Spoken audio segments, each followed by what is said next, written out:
सतगुरु ने दर्श कीता है, शुकराना कीता तो मैं आया। सरणी आया, भरोसे आया, किरपा आया। महाराज जी मैं तां आया, तेरे घर ते भरोसा है, तेरी शरण विच आया। किसी ने पूछा क्यों आया है, कहते भरोसे आया है। कहते भरोसा की, कहते इस करके आया है कि इस घरों कोई खाली नहीं मुड़दा। किरपा आया तो सतगुरु की किरपा लैके आई, मैं आप नहीं आया। कई बारी बंदा गुरु घर आया रस्ते च इदां दी गल हो जाती पहुंचते तां करके शंकर कहे तो मैं आया। महाराज तेरे कोल आके बह गया। किसी ने पूछा काटो बिना आके ये भरोसा है, मैनूं भरोसा मेरे मालिक ये सब दी झोली भरदा है, हर किरपा यही वरत रही है। मेरी किरपा दे बिना कुछ भी नहीं होता। तो साध संत आओ गुर इतिहास के दर्शन करिए। सतनाम वाहिगुरु साहिब जी। गुरु गरीब नवाज धन धन साहिब श्री गुरु नानक देव जी महाराज। दोहरा सुन तन जाहो जाय कै आगे तोर निनान। उपालंब गोविंद कहे तो को दुखी परमान। गुरु नानक साहब सच्चे पातशाह जी गुरु दया के उत्ते आप जी ने किरपा की। पुत्री सो जो घरे चले गए महाराज के सस मां माता सुलखनी जी नूं जाके कहते हैं कि मैं तेरी ननाण दे नाल चौपई साचो उत्तर तिसने दीनो मुख बोलन ते तूषण कीनो। कहते उन्हें मैनू सच्चा उत्तर दिता है ते मैनू चुप करवा दिता है। मैं तो तेरी पीड़ा लैके गई सी। अगों बेबे नानकी जी ने ऐसे बचन प्यार दे बोले संते सब तो दुनिया च वड्डी ताकत है प्यार। प्रेम तो बिना कुछ भी धरती से संभव नहीं, तो इस करके सब असंभव है। प्रेम की खेड है। सतगुरु महाराज जी ने सारिਆਂ ਨੂੰ प्यार किते राम जी प्यार के भुखे भीलनी के झूठे बेर खाते, किते कृष्ण जी प्यार के भूखे बिदर की कुली च बैठ गए, किते मेरे नानक जी प्यार के भूखे लालो के घर बैठ गए। तो इस करके महाराज कहते गोबिंद भाओ भगत दा भुखा। गुरु प्यार का भुखा है। प्यार करिया करो। प्यार कितना करना है। प्राणी एको नाम त्यागो जप मन मेरे गोविंद की वाणी। साधु जन राम रसन बखानी। तो इस करके कहते गुरु कोल बहना, गुरु नूं सुनना, क्योंकि जिहदे नाल अपना प्यार है आपां उहदे कोल जाने आ, रहिने आ, बहिने आ। तो इस करके महाराज जी प्यार वालियां नूं 10 गुणा वध प्यार करदे हन। ते बेबे नानकी जी दे कोल प्यार सी। सब तो पहला कीर्तन सुल्तानपुर लोधी की धरती ते सब तो पहला कीर्तन नूं सुनन वाला इको ही आत्मा स्वरूपी ओ पावन जोत सी बेबे नानकी। जो रवाब आई सी ते बेबे ने आख्या सी भैणां नूं चाह हुंदा ना वीर तरक्की करन, ते जे भैणां करन तां वीरां नूं हुंदा मेरी भैण जज है, मेरी भैण वकील है, मेरी भैण पायलट है। माण हुंदा भैणां भरावां दा। खाना तो आपो अपने कर्मी आ बंदे ने। हुण कई बंदे इदां दे है उन्हां को करोड़ां रुपईया फ्रिजां भरीआं घरे किसी चीज़ की कमी नहीं। रब ने रोग ही इदां दा लाया चीज़ां हुंदियां तो भी नहीं खा सकदे। कईयां नूं इदां दा चमड़ी दा रोग है, मेरा वाह पैंदा संगत नाल अरदास कराउंदे भी सूट केस विच 25-30 लाख दा कपड़ा पिया, पर वो डॉक्टर ने कहा वो जेड़ा कपड़ा पाउंदे एलर्जी हो जाती। फिर हुण की करोगे? ਉਹ ਡਾਕਟਰ ਨੇ ਆਖਿਆ ਵੀ ਸਿਰਫ ਕੋਮਲ ਜਿਹਾ ਕੱਪੜਾ ਚਾਹੀਦਾ, ਸਸਤਾ ਜਿਹਾ, ਜਿਹਨੂੰ ਆਪਾਂ ਕਹੀਏ। ਕਹਿੰਦੇ ਸੂਟ ਕੇਸ 'ਚ ਲੱਖਾਂ ਦਾ ਕੱਪੜਾ, ਪਰ ਉਹਦਾ ਸਰੀਰ ਹੀ ਰੱਬ ਨੇ ਇੱਦਾਂ ਦਾ ਉਹ ਪਾ ਨਹੀਂ ਸਕਦਾ। ਹੁਣ ਕਈਆਂ ਨੂੰ ਸੋਨੇ ਤੋਂ ਐਨਰਜੀ ਹੈ। 50 ਤੋਲੇ ਸੋਨਾ ਮਾਂ ਨੇ ਬਣਾਇਆ ਧੀ ਲਈ, ਪਹਿਲੇ ਦਿਨ ਪਾਈ ਉਂਗਲੀ, ਸਾਰੀ ਉਂਗਲੀ ਛਾਲਿਆਂ ਨਾਲ ਭਰ ਗਈ। ਹੁਣ ਕੀ ਕਰੋਗੇ? ਇਸ ਕਰਕੇ ਕਹਿੰਦੇ ਉਹਦੀਆਂ ਖੇਡਾਂ ਉਹ ਬੜਾ ਬੇਅੰਤ ਹੈ। ਜਿੱਥੇ ਬੱਚੇ ਉੱਥੇ ਜਾਇਦਾਦ ਨਹੀਂ, ਜਿੱਥੇ ਜਾਇਦਾਦਾਂ ਉੱਥੇ ਬੱਚੇ ਕੋ ਨਹੀਂ ਹੈ। ਇਹ ਮਹਾਰਾਜ ਦੀ ਖੇਡ ਨੂੰ ਕੋਈ ਸਮਝ ਨਹੀਂ ਸਕਦਾ। ਊਚ ਪਾਰ ਬੇਅੰਤ ਸੁਆਮੀ ਕੌਣ ਜਾਣੇ ਗੁਣ ਤੇਰੇ। ਤੋ ਮਹਾਰਾਜ ਸਾਹਿਬ ਜੀ ਦੇ ਬੇਬੇ ਜੀ ਨੇ ਪਹਿਲਾ ਕੀਰਤਨ ਸੁਣਿਆ, ਕਹਿੰਦੀ ਵੀਰੇ ਸੁਣਾ। ਮੈਨੂੰ ਬੜੀ ਖੁਸ਼ੀ ਹੈ ਜੇ ਮੇਰਾ ਵੀਰ ਨੇਕ ਕੰਮ ਸ਼ੁਰੂ ਕਰਨ ਲੱਗਾ। ਇਹ ਉਹ ਖਜ਼ਾਨਾ ਅੱਜ ਇਕੱਠਾ ਕਰਨ ਲੱਗਾ ਜਿਹਨੇ ਮਰਦਿਆਂ ਤੋਂ ਬਾਅਦ ਵੀ ਨਾਲ ਜਾਣਾ। ਵੈਸੇ ਕਿਸੇ ਦਾ ਭਰਾ ਜੱਜ ਬਣੇ, ਪੁਲਿਸ 'ਚ ਭਰਤੀ ਹੋਵੇ, DSP ਹੋਵੇ, ਤੇ ਭੈਣ ਮਿੱਠਾ ਮੂੰਹ ਕਰਾਉਂਦੀ ਵੀ ਮੇਰਾ ਭਰਾ ਵਾਵਾ ਕਮਾਈ ਕਰੂ। ਤੇ ਕਮਾਈ ਭਰਾ ਜਿਨ੍ਹਾਂ ਦੇ ਕਰਦੇ, ਫਿਰ ਭੈਣਾਂ ਨੂੰ ਮਾਣ ਵੀ ਹੁੰਦਾ ਵੀ ਭਰਾ ਸਹਿੰਦਾ ਹੋਵੇ ਤੇ ਭੈਣ ਕਹਿ ਦਿੰਦੀ ਹੈਲਪ ਕਰਦੇ। ਤੋ ਇਸ ਤਰ੍ਹਾਂ ਕਰਕੇ ਬੇਬੇ ਨੇ ਬਾਬੇ ਨਾਨਕ ਨੂੰ ਪਿਆਰ ਕੀਤਾ। ਕਹਿੰਦੇ ਅੱਜ ਮੇਰਾ ਵੀਰ ਉਹ ਕਮਾਈ ਕਰਨ ਲੱਗਾ ਜਿਹੜੀ ਕਮਾਈ ਦਰਗਾਹੀ ਹੈ। ਬਾਕੀ ਵੀਰ ਇੱਥੇ ਕਮਾਈ ਕਰਦੇ, ਇੱਥੇ ਪਈ ਰਹਿਣੀ ਹੈ। ਅੰਤ ਕੋ ਨਾਂਗੇ ਹੀ ਅੰਤ ਨੂੰ ਨੰਗਿਆਂ ਜਾਣਾ ਹੈ। ਪਰ ਬੇਬੇ ਕਹਿੰਦੀ ਅੱਜ ਉਹ ਕਮਾਈ ਕਰਨ ਲੱਗਾ ਜਿਹਨੂੰ ਵੱਡੀ ਕਮਾਈ ਕਿਹਾ। ਕਹਿੰਦੇ ਸੁਣਾ ਵੀਰਾ ਕੀਰਤਨ। ਕਹਿੰਦੇ ਬੇਬੇ ਫਿਰ ਸੁਣ। ਮਰਦਾਨੇ ਨੂੰ ਕਹਿੰਦੇ ਸ਼ੁਰੂ ਨਹੀਂ ਕਰਦਾ। ਮਰਦਾਨਾ ਕਹਿੰਦਾ ਮਹਾਰਾਜ ਜੀ ਮੈਂ ਤਾਂ ਰਬਾਬ ਹੀ ਇਹੋ ਜਿਹੀ ਪਹਿਲੀ ਵਾਰ ਵੇਖੀ। ਗਰੀਬ ਸਾਂ, ਨਿੱਕੇ ਮੋਟੇ ਸਾਜ਼ ਵਜਾਉਣਾ ਏ, ਭਲਾ ਰਬਾਬ ਵਜਾਏ ਦਾ ਮਜਲਸ ਮਰਦਾਨਾ ਮੀਰਾ ਸੀ। ਮਹਾਰਾਜ ਕਹਿੰਦੇ ਛੇੜ ਰਬਾਬ। ਕਹਿੰਦੇ ਆਉਂਦੀ ਕੋਨੀ ਹੈ। ਹਜ਼ੂਰ ਕਹਿੰਦੇ ਭੇਜ ਕੇ ਫਰੰਦੇ ਢਿੱਗ ਰਬਾਬ ਸੀ ਮੰਗਾਇਆ ਪਹਿਲਾਂ, ਆਪ ਹੀ ਸਿਖਾਇਆ, ਆਪ ਹੀ ਸਿਖਾਇਆ, ਉਹਨੂੰ ਆਉਂਦਾ ਨਹੀਂ ਵਜਾਣਾ ਸੀ। ਇਹ ਘਰ ਏਦਾਂ ਦਾ ਸੰਗਤੇ, ਇੱਥੇ ਗੁੰਗਾ ਵੀ ਬੋਲ ਪੈਂਦਾ, ਇੱਥੇ ਅੰਨੇ ਨੂੰ ਦਿਸ ਪੈਂਦਾ, ਇੱਥੇ ਵੀਲ ਚੇਅਰ ਤੇ ਕੁਰਸੀਆਂ ਤੇ ਲੋਕੀ ਆਉਂਦੇ ਤੁਰ ਕੇ ਜਲ ਜਾਂਦੇ ਐ। ਤੇ ਇਸ ਕਰਕੇ ਕਹਿੰਦੇ ਆਪ ਹੀ ਸਿਖਾਇਆ, ਉਹਨੂੰ ਆਂਦਾ ਨਹੀਂ ਵਜਾਣਾ ਸੀ। ਚਾਰੇ ਚੱਕੀ ਤਾਰ ਵੱਜੀ, ਉੱਤਰ ਦੱਖਣ ਪੂਰਬ ਪੱਛਮ।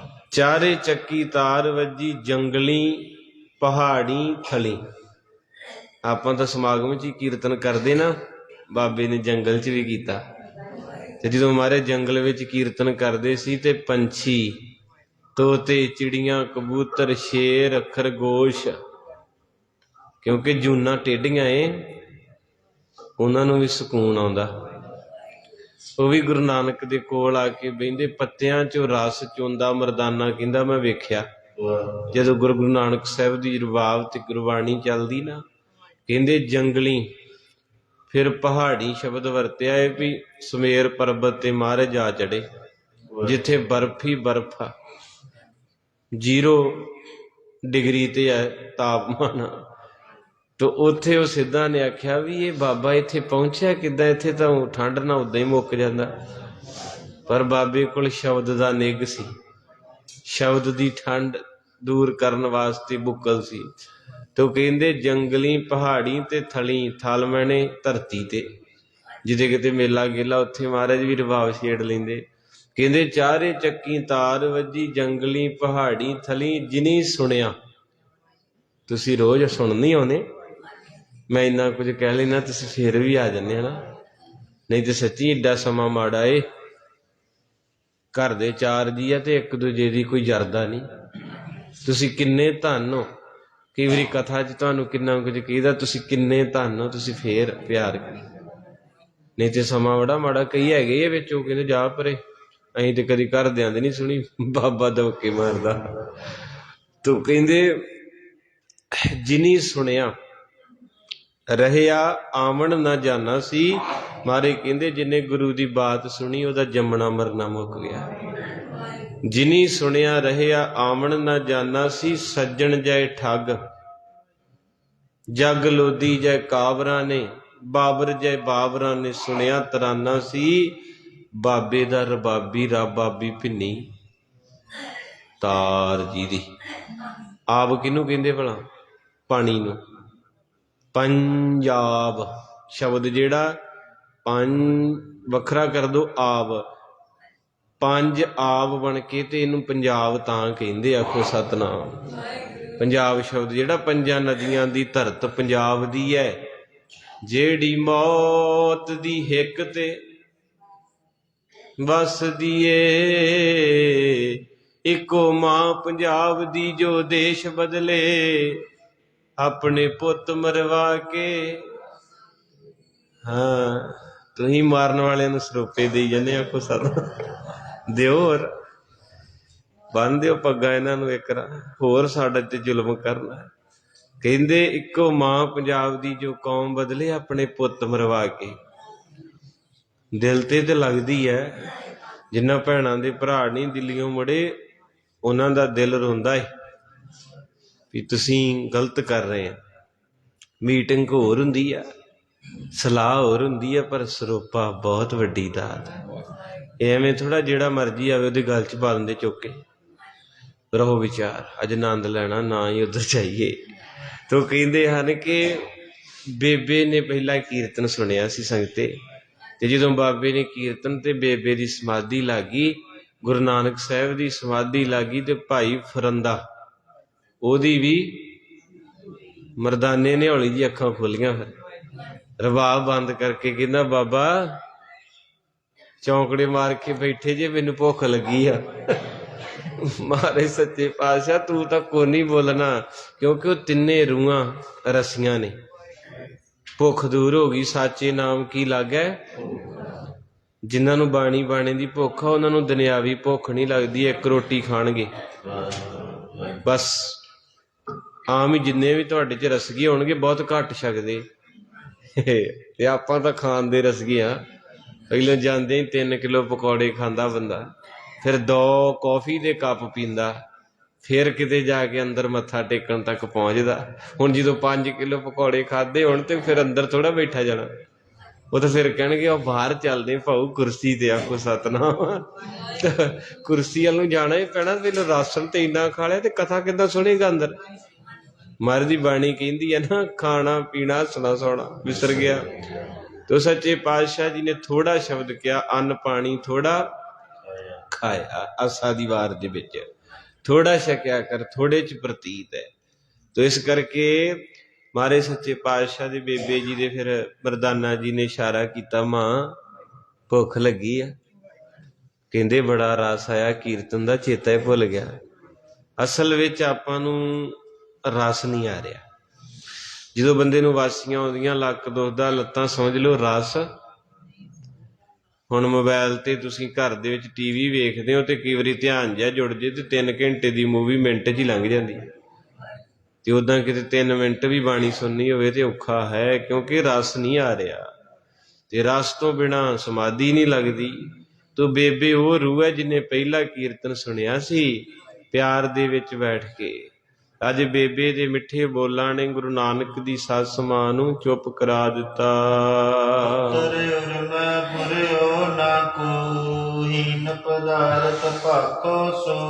ਮਾਤਾ ਸੁਲੱਖਣੀ ਨੂੰ ਕਹਿਣ ਲੱਗੇ, ਮੈਂ ਤੈਨੂੰ ਕੀ ਦੱਸਾਂ, ਮੈਨੂੰ ਤਾਂ ਕੋਈ ਸਮਝ ਨਹੀਂ ਆਉਂਦੀ ਪਈ ਵੀ ਉਹਦੇ ਬੋਲਾਂ ਨੇ ਮੈਨੂੰ ਚੁੱਪ ਕਰਾਤਾ ਹੈ। ਅੱਜ ਵੀ ਜਦੋਂ ਕੋਈ ਬੰਦਗੀ ਨਾਲ ਭਰਿਆ ਹੋਇਆ ਬੋਲਦਾ ਹੈ ਤੇ ਅਗਲੇ ਨੂੰ ਚੁੱਪ ਹੋਣਾ ਪੈਂਦਾ। ਕਹੋ ਕਬੀਰ ਸ਼ੂਸ਼ਾ ਘੱਟ ਬੋਲੈ, ਭਰਿਆ ਹੋਏ ਸੋ ਕਬੂ ਨਾ ਡੋਲੈ। ਕਹਿੰਦੇ ਜਿੰਨਾ ਬੰਦਾ ਰਸ ਨਾਲ ਭਰਿਆ, ਜਿਵੇਂ ਫਲ ਟਾਹਣੀ ਨੂੰ ਜ਼ਿਆਦਾ ਪਵੇ ਤੇ ਧਰਤੀ ਵੱਲ ਨੂੰ ਝੁਕਦੀ। ਜਿਹੜੇ ਗੁਰਮੁਖਾਂ ਕੋਲ ਖਜ਼ਾਨਾ, ਉਹ ਨੀਵਾਂ ਵੇਖਦੇ, ਹੌਲੀ ਬੋਲਦੇ, ਥੋੜ੍ਹਾ ਖਾਂਦੇ ਹੈ। ਉਹਨੂੰ ਫਿਰ ਗੁਰੂ ਅਮਰਦਾਸ ਜੀ ਕਹਿੰਦੇ, ਭਗਤਾਂ ਕੀ ਚਾਲ ਨਿਰਾਲੀ। ਮੈਂ ਕਈ ਵਾਰੀ ਵੇਖਣਾ ਨਾ, ਬਾਬਾ ਜੱਗਾ ਜੀ ਮਹਾਂਪੁਰਖ ਹੁਣੇ ਗਏ ਤੇ ਮਹਾਂਪੁਰਖਾਂ ਦਾ ਸਰੀਰ ਵੇਲੋ ਏਦਾਂ, ਇੱਕ ਫੁਲਕਾ 1.5 ਛਕਣਾ ਹੱਥ ਤੇ। ਵੈਸੇ ਮਹਾਂਪੁਰਖ ਕਹਿ ਦਿੰਦੇ ਹੁੰਦੇ ਕਈ ਵਾਰੀ ਨਾ ਕਰਿਆ ਕਰੋ ਸਿਫਤ, ਪਰ ਕੀ ਕਰੀਏ, ਵੇਰ ਕੀ ਹੋ ਜਾਂਦੀ।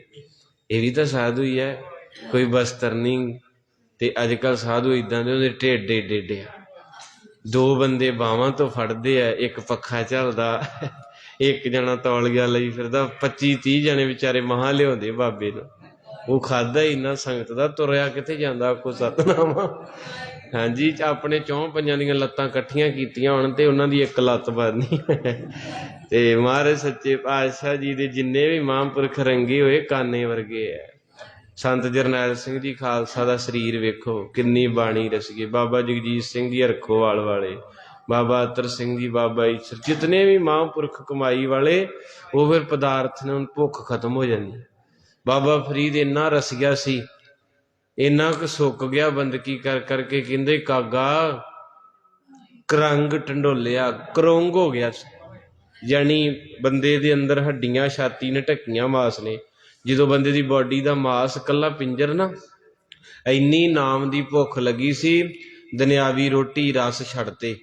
ਮੈਂ ਨਹੀਂ ਕਹਿੰਦਾ, ਤੁਸੀਂ ਕਹੋਗੇ ਤੂੰ ਬਾਬੇ ਫਰੀਦ ਨਾਲ ਰਿਹਾ, ਪਰ ਉਹਨਾਂ ਦੇ ਸਲੋਕ ਦੱਸਦੇ ਆ ਵੀ ਸ਼ੱਕਰ, ਖੰਡ, ਨਿਵਾਤ, ਗੁੜ, ਮਾਖਿਓਂ, ਮਾਝਾ ਦੁੱਧ, ਸਾਰਾ ਕੁਝ ਹੀ ਗਣਾਤਾ। ਕਹਿੰਦੇ ਸਭੇ ਵਸਤੂ ਮਿੱਠੀਆਂ ਰੱਬ ਨਾ। ਇੱਥੋਂ ਪਤਾ ਲੱਗਦਾ ਕਿ ਬਾਬੇ ਫਰੀਦ ਦਾ ਦੁਨਿਆਵੀ ਖਾਣੇ ਤੋਂ ਨਾਤਾ ਟੁੱਟ ਗਿਆ। ਤੇ ਉਹ ਫਿਰ ਇੰਨਾ ਕੁ ਰਸ ਨਾਮ ਦਾ ਹੀ ਛਕੀ ਗਏ, ਕਰੰਗ ਬਣ ਗਿਆ ਸਰੀਰ ਦਾ। ਤੇ ਜਦੋਂ ਜ਼ਿਆਦਾ ਕਰੰਗ ਹੋ ਗਿਆ, ਕਹਿੰਦੇ ਕਾਗਾ ਕਰੰਗ ਢੰਡੋਲਿਆ, ਸਗਲਾ ਖਾਇਆ ਮਾਸ, ਇਹ ਦੋਏ ਨੈਣਾ ਫਿਰ ਦੇਖਣ ਕੀ ਆਸ। ਤੇ ਮਹਾਂਪੁਰਖ ਪੜ੍ਹਦੇ ਸੀ, ਆਸੇ ਓਏ ਕਾਗਾ ਮੈਨੂੰ ਪਿਆਰੇ ਦੇ ਮਿਲਣ ਦੀ, ਆਸੇ ਓਏ ਕਾਗਾ ਮੈਨੂੰ ਪਿਆਰੇ ਦੇ ਮਿਲਣ ਦੀ, ਆਸੇ ਓਏ ਕਾਗਾ ਮੈਨੂੰ ਪਿਆਰੇ ਦੇ ਮਿਲਣ ਦੀ, ਆਸੇ ਓਏ ਕਾਗਾ ਪਿਆਰੇ ਦੇ ਮਿਲਣ ਦੀ। ਐਸੀਆਂ ਰੂਹਾਂ ਸਾਧ ਸੰਗਤ ਰਸ, ਜਿੰਨਾ ਖਾਣਾ ਪੀਣਾ ਘਟਾ ਦੋਗੇ ਚੌਂਕੜਾ ਵੱਜੂ, ਪਾਠ ਕਰਨ ਜੋਗੇ ਹੋ ਜਾਓਗੇ। ਕਿਉਂਕਿ ਜਿੰਨਾ ਸਰੀਰ ਨੂੰ ਤਾਕਤ ਜ਼ਿਆਦੀ ਦਓਗੇ, ਇਹਨੇ ਵਕਾਰੀ ਹੋ ਜਾਣਾ। ਤਾਂ ਕਰਕੇ ਹੁਣ ਕਈ ਸਿੰਘ ਪੁੱਛਦੇ ਜੀ ਮੀਟ ਖਾਣਾ ਚਾਹੀਦਾ ਕਿ ਨਹੀਂ, ਹੈਨਾ। ਤੇ ਸਰਬਦੀਨ ਫਕੀਰ ਹੋਇਆ ਇੱਕ, ਇੱਧਰ ਬਗਦਾਦ ਵੱਲ ਬਾਬੇ ਨਾਨਕ ਨੂੰ ਮਿਲਿਆ ਸੀ। ਉਹਨੇ ਵੀ ਇਹੋ ਸਵਾਲ ਪੁੱਛਿਆ, ਕਹਿੰਦਾ ਬਾਬਾ ਮਾਸ ਖਾਣਾ ਚਾਹੀਦਾ ਕਿ ਨਹੀਂ। ਮਹਾਰਾਜ ਕਹਿੰਦੇ ਕੋਈ ਦੁਬਿਧਾ ਨਹੀਂ ਆ, ਪਰ ਬੰਦੇ ਦੀ ਕਰਨੀ ਤੇ ਡਿਪੈਂਡ ਹੈ। ਕਹਿੰਦੇ ਉਹ ਕਿੱਦਾਂ। ਮਹਾਰਾਜ ਕਹਿੰਦੇ ਵੀ ਜਿੰਨੇ ਤਾਂ ਭਾਰੀ ਕੰਮ ਕਰਨਾ, ਜੰਗ ਯੁੱਧ ਕਰਨਾ ਜਾਂ ਪੱਥਰ ਪੁੱਥਰ ਚੱਕਣੇ ਐ, ਉਹਦੇ ਸਰੀਰ ਦੀ ਲੋੜ ਹੈ। ਫਕੀਰਾ ਤੈਂ ਕੀ ਕਰਦਾ। ਕਹਿੰਦੇ ਮੈਂ ਤਾਂ ਪਾਠ ਕਰਦਾ। ਫਿਰ ਮਹਾਰਾਜ ਹੱਸ ਕੇ ਪਤਾ ਕੀ ਕਹਿੰਦੇ, ਕਹਿੰਦੇ ਸੁੱਕੀ ਰੋਟੀ ਜੌਂ ਦੀ ਲੂਣ ਦੇ ਨਾਲ ਖਾ, ਠੰਡਾ ਪਾਣੀ ਪੀ ਕੇ ਤੇ ਅੱਲਾ ਦੇ ਗੁਣ ਗਾ। ਇਹ ਮਹਾਰਾਜ ਨੇ ਉਹਨੂੰ ਕਿਹਾ ਵਚਨ। ਕਹਿੰਦੇ ਜਿੰਨਾ ਰੱਬ ਨੂੰ ਮਿਲਣਾ ਹੋਵੇ, ਇਹ ਜਿਹੜਾ ਖਾਣਾ ਇਹ ਇੰਨਾ ਗਰਮ ਹੈ, ਇਹਨੇ ਵਿਕਾਰ ਪੈਦਾ ਕਰਨੇ ਆ। ਮਨ ਗਲਤ ਬੰਨੇ ਜਾਊਗਾ, ਚੌਂਕੜਾ ਨਹੀਂ ਵੱਜਣਾ, ਤੇ ਤੂੰ ਮਿਲਣਾ ਰੱਬ ਨੂੰ। ਇਸ ਕਰਕੇ ਹੋਰ ਕੋਈ ਵੱਡੀ ਗੱਲ ਨਹੀਂ ਆ, ਵੀ ਰੌਲਾ ਨਹੀਂ ਕੋਈ ਏਡਾ ਹੈਗਾ। ਇਸ ਕਰਕੇ ਯੋਧੇ ਸੂਰਮੇ ਜਿਹੜੇ ਸੀ, ਹਰੀ ਸਿੰਘ ਨਲੂਆ ਇੱਕ ਬੱਕਰਾ ਖਾ ਜਾਂਦਾ ਸੀ। ਤੇ ਜਿੱਦਣ ਮਹਾਰਾਜਾ ਰਣਜੀਤ ਸਿੰਘ ਨੇ, ਉਹਦਾ ਨਲੂਆ ਨਾਂ ਪਤਾ ਕਿਉਂ ਪਿਆ ਸੀ, ਹਰੀ ਸਿੰਘ ਤੋਂ। ਨਲੂਆ ਇੱਕ ਜਾਨਵਰ ਹੈ, ਏਡਾ ਤਾਕਤਵਰ ਹੈ, ਸ਼ੇਰ ਨੂੰ ਵੀ ਪਾੜ ਦਿੰਦਾ ਏ। ਤੇ ਜਦੋਂ ਖਿਡੌਣਾ ਵੇਖਿਆ ਸੀ ਮਹਾਰਾਜੇ ਰਣਜੀਤ ਨੇ, ਤੇ ਹਰੀ ਸਿੰਘ ਨਲੂਏ ਨੇ ਸ਼ੇਰ ਚਬਾੜਿਆਂ ਤੋਂ ਫੜ ਕੇ ਪਾੜਤਾ ਸੀ। ਉਸ ਵੇਲੇ ਉਹਨੂੰ ਲਖਬ ਮਿਲਿਆ ਸੀ ਨਲੂਏ ਦਾ। ਤੋ ਇਸ ਕਰਕੇ ਉਹਨਾਂ ਯੋਧਿਆਂ ਦੀ ਬਾਤ ਵੱਖਰੀ ਹੈ, ਤੇ ਮੇਰੇ ਵਰਗਾ ਨਾਂ ਉਹਨਾਂ ਦਾ ਲੈ ਕੇ ਛਕੀ ਆਪ ਜਾਵੇ, ਗੱਲ ਮਾੜੀ ਹੈ। ਤੋ ਇਸ ਕਰਕੇ ਮਾਰੇ ਕਹਿੰਦੇ ਜਿਹਨੇ ਪਾਠ ਕਰਨਾ, ਬੰਦਗੀ ਕਰਨੀ, ਉਹਨੂੰ ਠੰਡਾ ਖਾਣਾ ਤੇ ਨਰਮ ਖਾਣਾ ਛਕਣਾ ਪੈਂਦਾ। ਫਿਰ ਜਾ ਕੇ ਕਿਤੇ ਰਾਤ ਦੇ 11 ਵਜੇ ਤਾਈਂ ਚੌਂਕੜਾ ਵੱਜਣਾ। ਤੇ ਜੇ 7-8 ਖਾ ਕੇ ਪਰੌਂਠੇ, ਪਨੀਰ ਦੀ ਸਬਜ਼ੀ, ਦੁੱਧ ਦਾ ਜੱਗ, ਤੇ ਮੈਂ ਸੋਹਲਾ ਸਾਹਿਬ ਨਹੀਂ ਪੂਰਾ ਹੋਣਾ। ਕਈ ਵਾਰੀ ਸੋਹਲਾ ਸਾਹਿਬ ਵੀ ਵਿੱਚੇ ਰਹਿ ਜਾਂਦਾ। ਇੱਥੇ ਇੱਕ ਬੰਦਾ ਕਹਿੰਦਾ ਕਾਮ ਕਰੋ ਨਗਰ ਭਰਿਆ ਮਿਲ ਸਾਧੂ ਖੰਡਲ ਖੰਡਾ, ਪਤਾ ਹੀ ਲੱਗਦਾ ਸਵੇਰ ਚੜੀ ਹੁੰਦੀ ਆ, ਆਖੋ ਸਤਨਾਮ। ਐਸੀ ਬਾਤ ਹੈ। ਤਾਂ ਕਰਕੇ ਸੰਗਤ ਜੀ ਸਾਰੇ ਤਰ੍ਹਾਂ ਦੀ ਸੰਗਤ ਹੈ ਮਹਾਰਾਜ ਸੱਚੇ ਪਾਤਸ਼ਾਹ ਨੇ। ਤੋ ਗ੍ਰਸਤੀਆਂ ਵਾਸਤੇ ਇਹ ਚੀਜ਼ ਹੈ, ਕਿਉਂਕਿ ਸਰੀਰ ਦੀ ਲੋੜ ਹੈ। ਆਓ ਚੱਲੀਏ ਅੱਗੇ। ਗੁਰੂ ਪਾਤਸ਼ਾਹ ਮਹਾਰਾਜ ਜੀ ਦੇ ਭਿੱਜੇ ਬੋਲਾਂ ਨੇ ਮਾਤਾ ਨੂੰ ਚੁੱਪ ਕਰਾਇਆ। ਸੁਣੀ ਸੁਲਖਣੀ ਅਸ ਵਿਦਵਾਨੀ, ਕਹਿਣ ਲੱਗੀ ਹੈ ਮਾਤ ਸਿਆਣੀ। ਕਹਿੰਦੇ ਫਿਰ ਚੰਦੋ ਰਾਣੀ ਮਾਤਾ ਸੁਲੱਖਣੀ ਜੀ ਦੇ ਨਾਲ ਬਚਨ ਕਰਦੇ ਹਨ। ਅਸਨ ਦਸਨ ਭੂਖਨ ਬਰ ਜੇਤੇ, ਸਰਬ ਪ੍ਰਕਾਰ ਦਈ ਮੁਝ ਦੇਤੇ। ਕਹਿੰਦੇ ਬੇਟਾ ਉਹਨਾਂ ਤਾਂ ਬਚਨ ਕੀਤਾ ਹੈ ਕਿ ਆਪਣੀ ਬੱਚੀ ਨੂੰ ਪੁੱਛੋ ਕਦੇ ਕਿਸੇ ਚੀਜ਼ ਦੀ ਗੁਰੂ ਨਾਨਕ ਦੇ ਘਰ 'ਚ ਕਮੀ ਆਈ ਹੈ? ਕਿਹੜੀ ਚੀਜ਼ ਉਹਨਾਂ ਨੂੰ ਨਹੀਂ ਮਿਲਦੀ? ਅਮਰ ਵਸਤ ਕੀ ਕਮੀ ਨ ਮੋਕੂ, ਜਿਤੇ ਸਦੁਖ ਸੋ ਪਾਖਤ ਤੁਕ।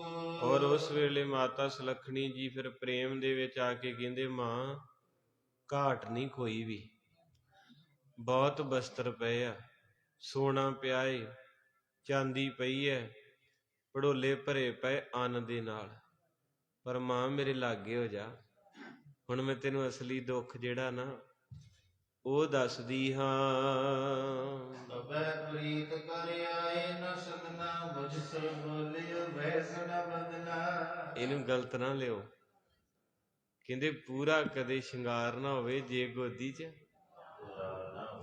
ਮੈਨੂੰ ਮਾਫ ਕਰਿਓ, ਆਪਾਂ ਤੁਹਾਡੇ ਭੈਣ ਭਰਾ ਬੱਚੇ ਆ। ਇਹ ਹੁਣ ਤੁਸੀਂ ਵੀ ਵਿਆਹੇ ਵਰੇ, ਮੈਂ ਵੀ ਕਈਆਂ ਨੇ ਵਿਆਹ ਕਰਾਉਣੇ, ਬੱਚੇ ਪੜ੍ਹੇ ਲਿਖੇ ਆ। ਹੁਣ ਇਹ ਤੁਸੀਂ ਸਮਝ ਹੀ ਗਏ ਆ, ਕਿਉਂਕਿ ਇਹਦੇ ਅਰਥ ਜ਼ਿਆਦਾ ਮੈਂ ਖੋਲ ਕੇ ਨਹੀਂ ਕਰਨੇ। ਕਿਉਂਕਿ ਹੁਣ ਧੀ ਦਾ ਤੇ ਮਾਂ ਦੋਵਾਂ ਦਾ ਇੱਕੋ ਰਿਸ਼ਤਾ ਹੁੰਦਾ। ਧੀ ਹਰ ਗੱਲ ਆਪਣੀ ਮਾਂ ਦੇ ਨਾਲ, ਤਾਈਓ ਕਹਿੰਦੇ ਨਾ ਮਾਂ ਮਰੇ ਤੇ ਪੇਕੇ, ਪਿਓ ਮਰੇ ਘਰ।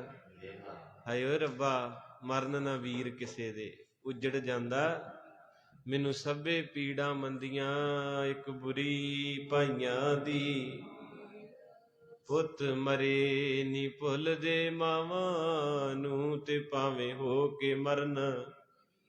ਪੁੱਤ ਤੇ ਅਮਲੀ ਵੀ ਹੋਵੇ ਨਾ ਸਿਰੇ ਦਾ, ਤੇ ਮਾਂ ਤਾਂ ਵੀ ਕਹਿੰਦੀ ਮੇਰੀਆਂ ਆਂਦਰਾਂ। ਇਹ ਰਿਸ਼ਤੇ ਏਦਾਂ ਦੇ ਹੈ। ਤੂੰ ਕਹਿੰਦੇ ਮਾਂ ਮੇਰੇ ਕੋਲ ਹੋ, ਸੰਗਤੇ ਰੱਬ ਮਾਂ ਨਾ ਖੋਏ ਕਿਸੇ।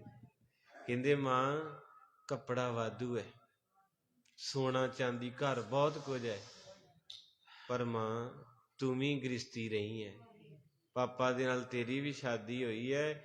ਮੈਨੂੰ ਇੱਕੋ ਪੀੜ ਸਤਾਉਂਦੀ ਹੈ ਵੀ ਜਿਹੜਾ ਮੇਰਾ ਜੀਵਨ ਸਾਥੀ ਮੈਨੂੰ ਪਿਆਰ ਨਹੀਂ ਕਰਦਾ। ਬਾਕੀ ਤੁਸੀਂ ਆਪ ਸਮਝ ਲੈਣਾ। ਅੱਜ ਬਹੁਤ ਇੱਦਾਂ ਦੇ ਕੇਸਿਸ, ਜਿਨ੍ਹਾਂ ਲੋਕਾਂ ਨੇ ਮਾਇਆ ਵੇਖ ਕੇ ਰਿਸ਼ਤੇ ਕੀਤੇ ਆ, ਜਾਇਦਾਦਾਂ ਵੇਖ ਕੇ, ਸਾਰੀ ਜ਼ਿੰਦਗੀ ਰੋਂਦਿਆਂ ਲੰਘਦੀ। ਕਿਉਂਕਿ ਜਿਹੜਾ ਆਪਣੇ ਤੋਂ ਨੀਵੇਂ ਨਾਲ ਰਿਸ਼ਤਾ ਜੋੜੂਗਾ ਉਹਦੀ ਕਦਰ ਹੋਊਗੀ, ਉਹਨੂੰ ਪਿਆਰ ਮਿਲੂਗਾ। ਤੇ ਦੁਨੀਆ 'ਚ ਪਿਆਰ ਹੀ ਤੇ ਇੱਕ ਚੀਜ਼ ਹੈ, ਬਾਕੀ ਕੀ ਹੈ? ਮੈਨੂੰ ਇੱਕ ਗੱਲ ਦੱਸਿਓ ਵੀ ਜਿਹਦਾ 100 ਕਿੱਲਾ ਉਹ ਸੋਨੇ ਦੀ ਰੋਟੀ ਖਾਂਦਾ। ਰੋਟੀ ਅੰਨ ਦੀ ਉਹੋ ਹੀ ਹੈ। ਇੱਕ ਰਕਸ਼ਾ ਚਲਾਉਣ ਵਾਲਾ ਵੀ ਉਹੋ ਹੀ ਬੁਰਕੀ ਰਾਤ ਨੂੰ ਛਕਦਾ। ਇਹਨਾਂ ਵਾ ਵੀ ਥੋੜਾ ਜਿਹਾ ਚੋਪੜ ਕੇ ਜਾਂ ਸੁੱਕੀ 'ਚ ਫਰਕ ਹੈਗਾ। ਇੰਨਾ ਕੁ ਬਾਬੇ ਫਰੀਦ ਨੇ ਵੀ ਕਹਿਤਾ, ਦੇਖ ਪਰਾਈ ਚੋਪੜੀ ਨਾ ਤਰਸਾਏ। ਤੋ ਇਸ ਕਰਕੇ ਕਹਿੰਦੇ ਮਾਂ ਮੈਨੂੰ ਇਹੋ ਹੀ ਦੁੱਖ ਹੈ, ਹੋਰ ਕੋਈ ਨਹੀਂ, ਕਿ ਤੇਰਾ ਨਹੀਂ ਜੀ ਕਰਦਾ ਇਕਣਾ ਦੇ ਕਰ ਪੁੱਤ, ਇਕਣਾ ਦੇ ਕਰ ਧੀਆਂ, ਤੇਰੀ ਨਹੀਂ ਆਸ ਵੀ। ਹੁਣ ਤੁਸੀਂ ਆਪੇ ਸਮਝ ਲਿਓ ਅਗਲੀ ਗੱਲ।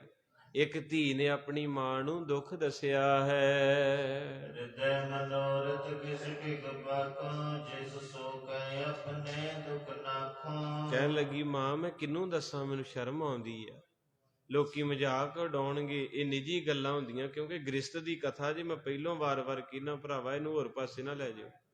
ਕਈਆਂ ਦੀ ਤੇ ਸੋਚ ਹੀ ਇਦਾਂ ਦੀ ਹੁੰਦੀ, ਉਹ ਤਾਂ ਵੇਂਦੇ ਰਹਿੰਦੇ ਆ। ਬਾਕੀ ਭਾਈ ਸਾਹਿਬ ਸੰਦੀਪ ਸਿੰਘ ਬੈਠੇ ਨਾਲ, ਇਹਨਾਂ ਨੂੰ ਤਾਂ ਸਾਰਾ ਪਤਾ ਪੋਥੀ ਸਾਹਿਬ। ਤੋ ਕਹਿੰਦੇ ਹਨ ਕਿ ਮਾਂ ਮੈਨੂੰ ਕੋਈ ਹੋਰ ਦੁੱਖ ਨਹੀਂ, ਪਰ ਮੈਨੂੰ ਆਹ ਦੁੱਖ ਸਤਾਉਂਦਾ ਹੈ। ਮੈਂ ਕਿਹਦੇ ਕੋਲ ਦੁੱਖ ਸ਼ੇਅਰ ਕਰਾਂ, ਕਿਉਂਕਿ ਲੋਕੀ ਮਜ਼ਾਕ ਬਣਾ ਦਿੰਦੇ। ਜੇ ਸੱਚ ਜੇ ਕਿਸੇ ਨੂੰ ਮਾੜਾ ਜਿਹਾ ਆਪਣੀ ਵੀਕਨੈਸ ਦੇ ਦਿਓ, ਜਲੂਸ ਕੱਢ ਦੇਣਗੇ ਤੁਹਾਡਾ। ਤੁਹਾਨੂੰ ਸਾਰਿਆਂ ਪੁੱਛਣ ਲੱਗ ਪੈਣਾ, ਕਿਉਂਕਿ ਕੋਈ ਦੁੱਖ ਵੰਡਾਉਂਦਾ ਨਹੀਂ, ਦੁੱਖ ਵਧਾਉਂਦੇ ਆ ਲੋਕ। ਪਰ ਇੱਕ ਗੁਰੂ ਗ੍ਰੰਥ ਸਾਹਿਬ ਮੇਰਾ ਬਾਪੂ ਹੈ, ਆਪਣਾ ਦੁੱਖ ਇਹਦੇ ਕੋ ਆ ਕੇ ਦੱਸ, ਇਹ ਵਧਾਉਂਦਾ ਨਹੀਂ, ਫਲਾਉਂਦਾ ਨਹੀਂ, ਦੁੱਖ ਆਪਣੇ ਕੋ ਰੱਖ ਕੇ ਤੇ ਸੁੱਖ ਦੇ ਦਿੰਦਾ।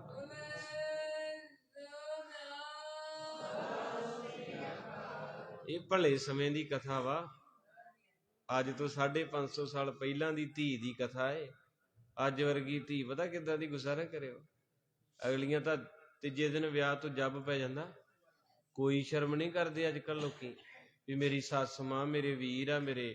ਮੈਂ ਕਈ ਪੰਚਾਇਤਾਂ ਵੇਖੀਆਂ ਸਿੱਧੀਆਂ ਹੀ ਗੱਲਾਂ, ਕੋਈ ਨਹੀਂ ਉੱਥੇ ਲੋਕੀ ਮੂੰਹ ਢੱਕਦੇ ਕੰਨ ਢੱਕਦੇ ਵੀ ਤੁਹਾਡਾ ਭਲਾ ਹੋ ਜੇ। ਅੱਗੇ ਪਿੱਛੇ ਵੇਖ ਲਓ ਸਿੱਧੀਆਂ ਹੀ ਹੋ ਤੁਰਦੇ ਮੁੰਡੇ ਕੁੜੀਆਂ ਅੱਜ ਕੱਲ੍ਹ। ਇਹ ਤੇ ਕਥਾ ਪੁਰਾਤਨ ਹੈ। ਉਦੋਂ ਸਬਰ ਸੰਤੋਖੀ ਸੀ ਲੋਕ, ਹੁਣ ਤਾਂ ਬੰਬ ਹੀ ਹੈ। ਹੁਣ ਨਹੀਂ ਕੋਈ ਵੇਂਦਾ ਬੂੰਦਾ ਵੀ ਗੱਲ ਕਰਨ ਲੱਗਾ ਵੀ ਕਿੱਧਰ ਨੂੰ ਜਾਣੀ। ਹੁਣ ਤਾਂ ਅਗਲੇ ਮੂੰਹ ਤੇ ਮਾਰਦੇ ਆ, ਸਿੱਧੀਆਂ ਗੱਲਾਂ ਕਹਿ ਦਿੰਦੇ ਆ। ਤੋ ਇਸ ਕਰਕੇ ਉਹਨੇ ਅੰਦਰ ਲਿਜਾ ਕੇ ਹੌਲੀ ਜੀ ਆਖਿਆ, ਮਾਂ ਆਹ ਪ੍ਰੋਬਲਮ ਹੀ। ਹੁਣ ਦੱਸ ਮੈਂ ਕਿਹਦੇ ਨਾਲ ਦੁੱਖ ਸਾਂਝਾ ਕਰਾਂ। ਨਿਤ ਪ੍ਰਤ ਚਿੰਤਾ ਮਾਹਿ ਬਿਤਾਓ, ਨਿਜ ਬੇਦਨ ਜੀਅ ਰਾਤ ਪਤਾਓ। ਕਹਿੰਦੇ ਤੂੰ ਵੀ ਇੱਕ ਮਾਂ ਏ, ਇੱਕ ਮਾਂ ਨੂੰ ਪਤਾ ਹੁੰਦਾ ਪੀੜ ਕੀ ਹੁੰਦੀ ਹੈ। ਇਸ ਕਰਕੇ ਮੈਂ ਰਾਤ ਵੀ ਤੇ ਦਿਨ ਵੀ ਦਰਦ ਵਿੱਚ ਚਿੰਤਾ 'ਚ ਲੰਘਦਾ ਕਿ ਮੇਰੀ ਉਮਰ ਹਲੇ ਕਿੰਨੀ ਹੈ ਤੇ ਜ਼ਿੰਦਗੀ ਕਿੰਨੀ ਪਈ ਆ, ਤੇ ਇਦਾਂ ਕਿੱਦਾਂ ਜ਼ਿੰਦਗੀ ਗੁਜ਼ਰੇਗੀ।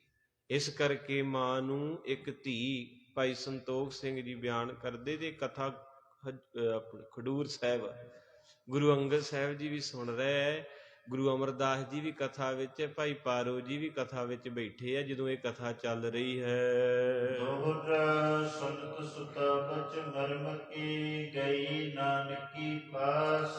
ਕਹਿੰਦੇ ਆਪਣੀ ਧੀ ਦਾ ਗੁਪਤ ਦੁੱਖ, ਪਹਿਲਾਂ ਤਾਂ ਉਦਾਂ ਹੀ ਜਾ ਰੌਲਾ ਪਾਇਆ ਨਾ ਕਾਲੀ ਕਾਲੀ ਚ, ਹੁਣ ਥੋੜਾ ਜਿਹਾ ਕੋਲ ਬਹਿ ਕੇ ਗੱਲ ਸੁਣ ਕੇ ਸਮਝ ਕੇ ਫੇਰ ਦੁਬਾਰਾ ਕਹਿੰਦੇ ਚੰਦੋ ਰਾਣੀ ਇਹ ਗੁਰੂ ਕੇ ਬਾਗ ਤੋਂ ਬੇਬੇ ਨਾਨਕੀ ਦੇ ਘਰ ਵਿੱਚ ਦੁਬਾਰਾ ਆਏ ਹਨ। ਸਰਬ ਬਿਰਥਾ ਵਰਣਨ ਕਰੀ, ਨੀਕੀ ਰੀਤ ਪ੍ਰਕਾਸ਼। ਕਹਿੰਦੇ ਅੰਦਰ ਬਿਠਾ ਕੇ ਬੇਬੇ ਨੂੰ ਆਪਾਂ ਉਸ ਘਰ 'ਚ ਮੱਥਾ ਟੇਕ ਕੇ ਆਏ। ਉਸ ਘਰ 'ਚ ਬੈਠੀਆਂ ਮਾਸੀ ਤੇ ਨਨਾਣ। ਸੱਸ ਮਾਂ ਗੁਰੂ ਨਾਨਕ ਦੀ ਕਹਿੰਦੀ, ਦੇਖ ਬੇਬੇ ਤੂੰ ਵੀ ਮਾਂ ਏ, ਪਰ ਮੈਂ ਕਹਿੰਦਾ ਚੰਦੋ ਰਾਣੀ ਨੂੰ ਇਹ ਨਹੀਂ ਪਤਾ ਵੀ ਮੈਂ ਗੱਲ ਕਿਹਦੇ ਨਾਲ ਕਰਨ ਲੱਗੀ ਐ। ਜਿੱਡਾ ਸਬਰ ਬੇਬੇ ਕੋ ਸੀ ਕਿਸੇ ਕੋ ਨਹੀਂ ਸੀ। ਬੇਬੇ ਨਾਨਕੀ ਦਾ ਬੱਚਾ ਨਹੀਂ ਹੈਗਾ ਕੋਈ, ਤੁਹਾਨੂੰ ਪਤਾ। ਰੱਬ ਦੀ ਸਭ ਤੋਂ ਕਰੀਬੀ ਸੀ, ਸਭ ਤੋਂ ਪਹਿਲਾ ਸਿੱਖ ਸੀ, ਰੱਬ ਦੀ ਜਾਨ ਦਾ ਟੁਕੜਾ ਸੀ ਬੇਬੇ।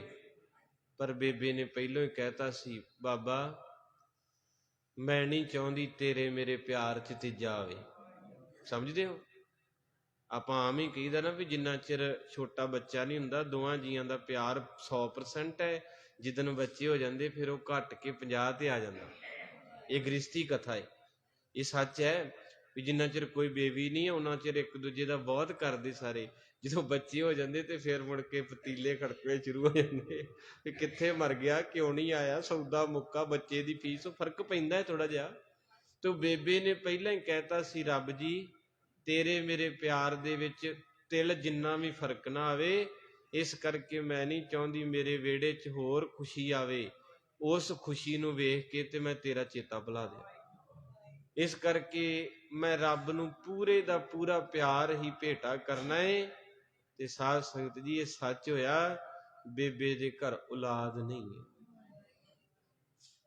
ਰੱਬ ਚਾਹੁੰਦਾ ਤਾਂ ਕੀ ਨਹੀਂ ਕਰ ਸਕਦਾ ਕਿ ਸਾਡੇ ਵਾਸਤੇ ਵੀ ਕਈ ਭੈਣਾਂ ਕੋ ਬੱਚੇ ਨਹੀਂ, ਕਿਤੇ ਰੋ ਰੋ ਨਾ ਮਰ ਜਿਓ, ਕਿਤੇ ਐਵੇਂ ਨਾ ਟੈਨਸ਼ਨ ਲੈ ਜਿਓ। ਬੇਬੇ ਬੈਠੀ ਸੁਲਤਾਨਪੁਰ 'ਚ ਬਖਸ਼ਿਸ਼ ਭਰ ਕੇ।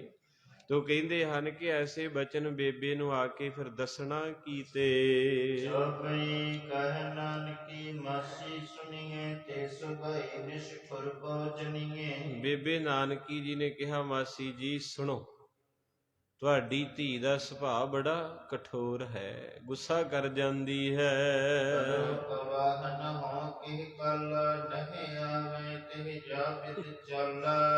ਕਹਿਣ ਲੱਗੇ ਥੋੜਾ ਜਿਹਾ ਇੱਕ ਜਾਣੇ ਨੂੰ ਦੂਜੇ ਨੂੰ ਚਾਹੀਦਾ ਗਾਈਡਨੈਸ। ਵੇਖੋ ਇਹ ਗੁਰੂਆਂ ਦੀ ਕਥਾ। ਕਹਿੰਦੇ ਜੇ ਮੇਰਾ ਨਾਨਕ ਫਕੀਰ ਆ, ਉਹ ਰੱਬ ਦਾ ਨੂਰ ਆ, ਤੇ ਥੋੜਾ ਜਿਹਾ ਇਹ ਜੀਵਨ ਸਾਥੀ ਹੈ, ਇਹਨੂੰ ਵੀ ਥੋੜਾ ਜਿਹਾ ਯਤਨ ਕਰਨਾ ਚਾਹੀਦਾ ਨਾ। ਹੁਣ ਭੈਣਾਂ ਨੂੰ ਪਤਾ ਵੀ ਘਰ ਕਿੱਦਾਂ ਚੱਲਦੇ ਆ, ਵੀ ਜੇ ਉਹ ਸਾਧੂ ਆ ਤੇ ਥੋੜਾ ਜਿਹਾ ਇਹ ਵਧਾਵੇ ਪਿਆਰ। ਪਰ ਇਹ ਤੇ ਉਹ ਜੇ ਬਾਬਾ ਦਹੀਂ 12 ਦਿਨੀ ਨਾਨਕ ਜੀ ਘਰੇ ਜਾਂਦੇ ਤੇ ਉਹ ਜਾਂਦਿਆਂ ਤਾਂ ਕਲੇ ਪਾ ਲੈਂਦੀ ਆ, ਤੇ ਉਹ ਲੜਾਈ ਵੀ ਹੈ ਤਾਂ ਫਿਰ ਪਿਆਰ ਪ੍ਰੇਮ ਦਾ ਟਾਈਮ ਕਿਹੜਾ ਹੋਣਾ, ਆਖੋ ਸਤਨਾਮ। ਤੋ ਇੱਥੇ ਭਾਈ ਸੰਤੋਖ ਸਿੰਘ ਜੀ ਲਿਖ ਰਹੇ, ਕਹਿੰਦੇ ਬੇਬੇ ਜੀ ਨੇ ਗੁਰੂ ਨਾਨਕ ਦੀ ਸੱਸ ਮਾਂ ਨੂੰ ਕਿਹਾ ਵੀ ਆਪਣੀ ਧੀ ਨੂੰ ਵੀ ਥੋੜਾ ਜਿਹਾ ਸਮਝਾਓ।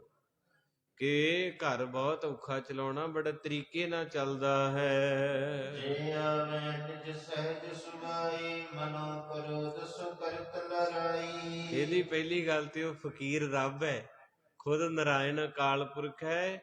ਜੇ ਕਿਤੇ ਮੌਜ ਵਿੱਚ ਆਏ ਘਰੇ ਜਾਂਦੇ, ਕਿਉਂਕਿ ਸੰਗਤੇ ਗ੍ਰਸਤੀ ਪ੍ਰਧਾਨ ਹੈ।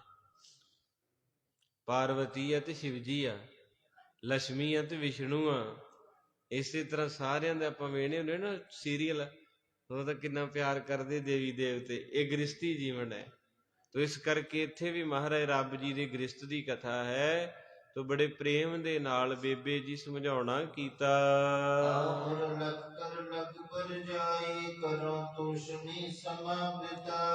ਕਹਿੰਦੇ ਮੇਰੀ ਛੋਟੀ ਭਰਜਾਈ ਹੈ, ਮੈਂ ਤਾਂ ਬੜਾ ਪ੍ਰੇਮ ਨਾਲ ਸਮਝਾਉਣੀ ਹੈ ਵੀ ਕਾਲੇ ਨਹੀਂ ਪਈਦਾ ਹੁੰਦਾ, ਜ਼ਿੰਦਗੀ ਬੜੀ ਲੰਮੀ ਹੈ।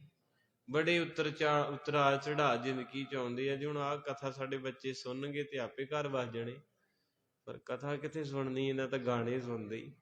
ਇਹਨਾਂ ਦੇ ਰੰਗ ਉੱਡ ਜਾਂਦਾ ਜਦੋਂ ਪਤਾ ਗੁਰਦੁਆਰੇ ਜਾਣਾ। ਬੇਬੇ ਆਖੂ ਨਾ ਪੁੱਤ ਗੁਰਦੁਆਰੇ, ਮੈਂ ਨਹੀਂ ਜਾਣਾ ਮੰਮੀ ਤੁਸੀਂ ਹੋ ਆਓ। ਇਹਨਾਂ ਨੂੰ ਤਾਂ ਆਉਣ ਵਾਲੀ ਪੀੜ੍ਹੀ ਨੂੰ ਤਾਂ ਡਰ ਲੱਗਦਾ ਮਹਾਰਾਜ ਦੇ ਕੋਲ ਬਹਿਣ ਤੋਂ, ਮਹਾਰਾਜ ਦੀ ਬਾਣੀ ਤੋਂ ਵੀ। ਤਾਂ ਇੱਥੇ ਕਿਰਪਾ ਹੈਗੀ ਵੀ 8-9 ਬੱਚੇ ਬੈਠੇ ਰੋਜ਼ ਆਉਂਦੇ ਆ। ਪਤਾ ਨਹੀਂ ਕਿੱਥੋਂ ਮਹਾਰਾਜ ਦੀ ਇਹਨਾਂ ਤੇ ਤਰਸ ਆ ਗਿਆ ਵੀ ਇਹਨਾਂ ਨੂੰ ਪਿਆਰ ਪੈ ਗਿਆ, ਨਹੀਂ ਤੇ ਹੋਣ ਵਾਲੀ ਪੀੜ੍ਹੀ ਜਿਹੜੀ ਨਾ ਔਖਾ। ਮਹਾਰਾਜ ਕਹਿ ਗਏ ਸੀ ਕਲੀ ਅੰਦਰ ਨਾਨਕਾ ਜਿਨ੍ਹਾਂ ਦਾ ਅਵਤਾਰ ਪੁੱਤ ਜਨੂਰਾ।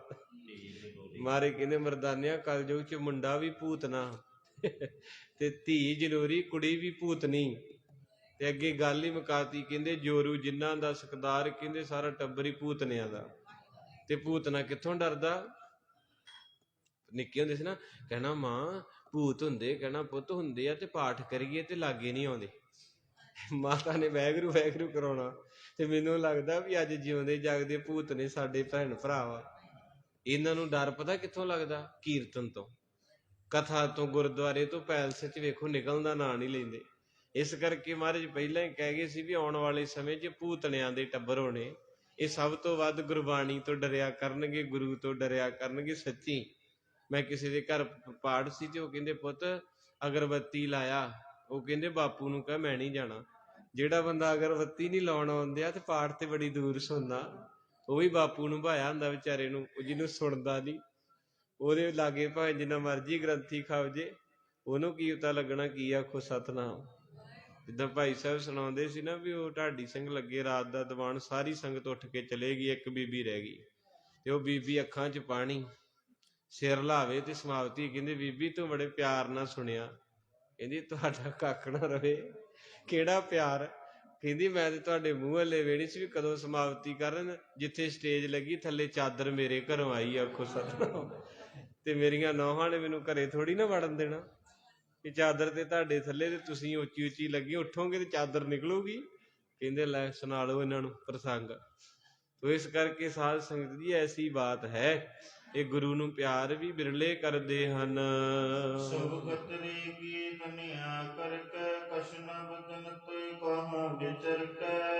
ਬੇਬੇ ਕਹਿੰਦੀ ਇੱਕ ਉੱਚ ਕੁਲ ਦੇ ਵਿੱਚ ਮਾਤਾ ਸੁਲੱਖਣੀ ਦਾ ਜਨਮ ਹੋਇਆ। ਇਸ ਕਰਕੇ ਮੈਂ ਸਤਿਕਾਰਯੋਗ ਸਮਝ ਕੇ, ਕਦੇ ਛੋਟੀ ਵੀ ਹੈ ਭਾਵੇਂ ਮੇਰੇ ਤੋਂ, ਪਰ ਮੈਂ ਕੱਸ ਕੇ ਕਦੇ ਸ਼ਬਦ ਨਹੀਂ ਆਖੇ।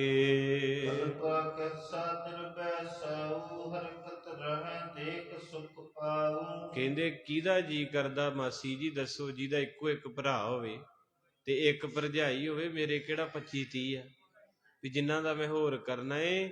ਮੇਰੇ ਤੋਂ ਵੱਧ ਕੌਣ ਨਾਨਕ ਨੂੰ ਪਿਆਰ ਕਰਦਾ ਏ? ਤੇ ਮਾਸੀ ਜੀ ਤੈਨੂੰ ਲੱਗਦਾ ਕਿ ਮੈਂ ਮੇਰੇ ਵੀਰ ਦਾ ਘਰ ਵਸਾ ਕੇ ਖੁਸ਼ ਨਹੀਂ?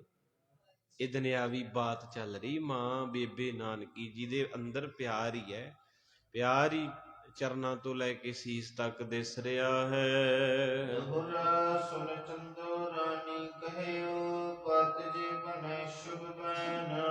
ਤੇ ਅੱਗੋਂ ਚੰਦੋ ਰਾਣੀ ਕਹਿਣ ਲੱਗੀ, ਕਹਿੰਦੀ ਬੇਬੇ ਤੈਨੂੰ ਵੀ ਪਤਾ ਕਿ ਪਤੀ ਪਤਨੀ ਨੂੰ ਪਿਆਰ ਕਰੇ, ਕੱਪੜੇ ਭਾਵੇਂ ਪਾਟੇ ਹੋਣ, ਰੋਟੀ ਭਾਵੇਂ ਅੱਧੀ ਮਿਲ ਜੇ। ਉਹ ਹੁਣ ਤੁਸੀਂ ਸਾਰਿਆਂ ਨੂੰ ਪਤਾ ਹੀ ਹੈ, ਸਿਆਣੇ ਹੋ, ਇਹ ਸਾਰੀ ਗੱਲ ਤਾਂ ਸਮਝਦੇ ਹੋ। ਤੋ ਇਸ ਕਰਕੇ ਇਹ ਬਾਤ ਜਿਹੜੀ ਬੇਬੇ ਨਾਨਕੀ ਦੇ ਘਰ ਮਹਾਰਾਜ ਦੇ ਸੱਸ ਮਾਂ ਜੀ ਕਰਦੇ ਹਨ। ਏਨ ਬਸਨ ਭੁਖ ਨਿਤਿਆ ਤਦਪ ਸੁਖ ਦਿਨ ਰਹਿਣ। ਕਹਿੰਦੇ ਦੇਖ ਬੇਬੇ ਨਾਨਕੀ, ਪਤੀ ਪਿਆਰ ਕਰੇ, ਔਰਤ ਨੂੰ ਪ੍ਰਸ਼ਾਦਾ ਨਹੀਂ ਚਾਹੀਦਾ, ਕੱਪੜੇ ਨਹੀਂ ਚਾਹੀਦੇ, ਕੋਠੀ ਨਹੀਂ ਚਾਹੀਦੀ, ਗੱਡੀ ਨਹੀਂ ਚਾਹੀਦੀ, ਬਸ ਦੋ ਪਿਆਰ ਦੇ ਬੋਲ ਹੀ ਕਾਫੀ ਹਨ। ਇਸ ਕਰਕੇ ਇਹ ਗ੍ਰਸਤੀ ਕਥਾ ਹੈ, ਬੜੇ ਪ੍ਰੇਮ ਦੇ ਨਾਲ ਸਰਵਣ ਕਰੋ।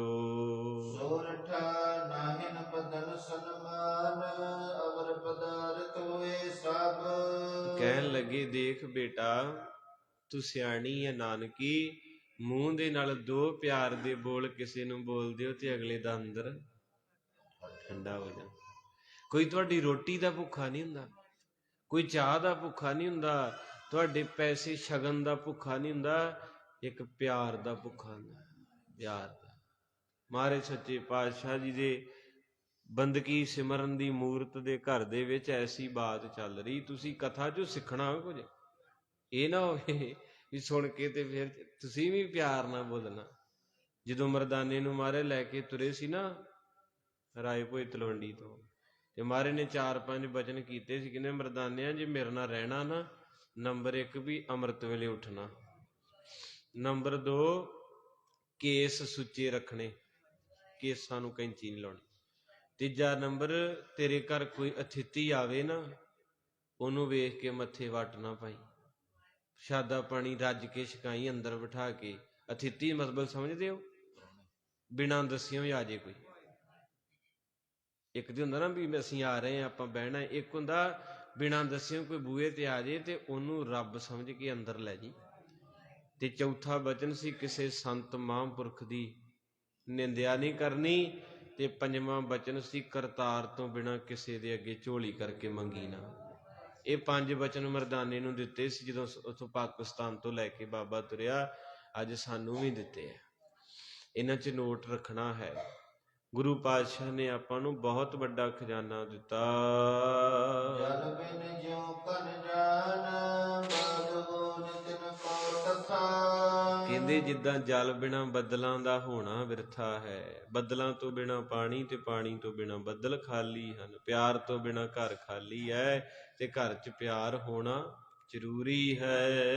ਸੋ ਕੋਈ ਕਬ ਨ ਸਦਨ ਮੈਂ ਬਦਨ ਦਿਖਾਵੇਂ, ਨਿਸ ਬਾਸਰ ਸਭ ਬੈਰ ਬਿਤਾਵੇਂ। ਵਾਹਿਗੁਰੂ, ਉਹਦਾ ਬੇਬੇ ਬਥੇਰਾ ਸਮਝਾਉਂਦੀ, ਉਹ ਤਾਂ ਫੇਰ ਅੱਗੋਂ ਕਹਿੰਦੀ ਵੀ ਚੱਲ ਠੀਕ ਹੈ ਬੇਬੇ, ਤੂੰ ਕਹਿੰਦੀ ਪਿਆਰ ਕਰਨਾ ਚਾਹੀਦਾ, ਕਹਿੰਦੀ ਘਰੇ ਤਾਂ ਆਉਂਦਾ ਨਹੀਂ, ਪਿਆਰ ਕਿਹਨੂੰ ਮੇਰੀ ਧੀ ਕੰਧਾਂ ਨੂੰ ਕਰੀ ਜਾਵੇ ਕਿ ਭਾਂਡਿਆਂ ਨੂੰ ਕਰੀ ਜਾਵੇ।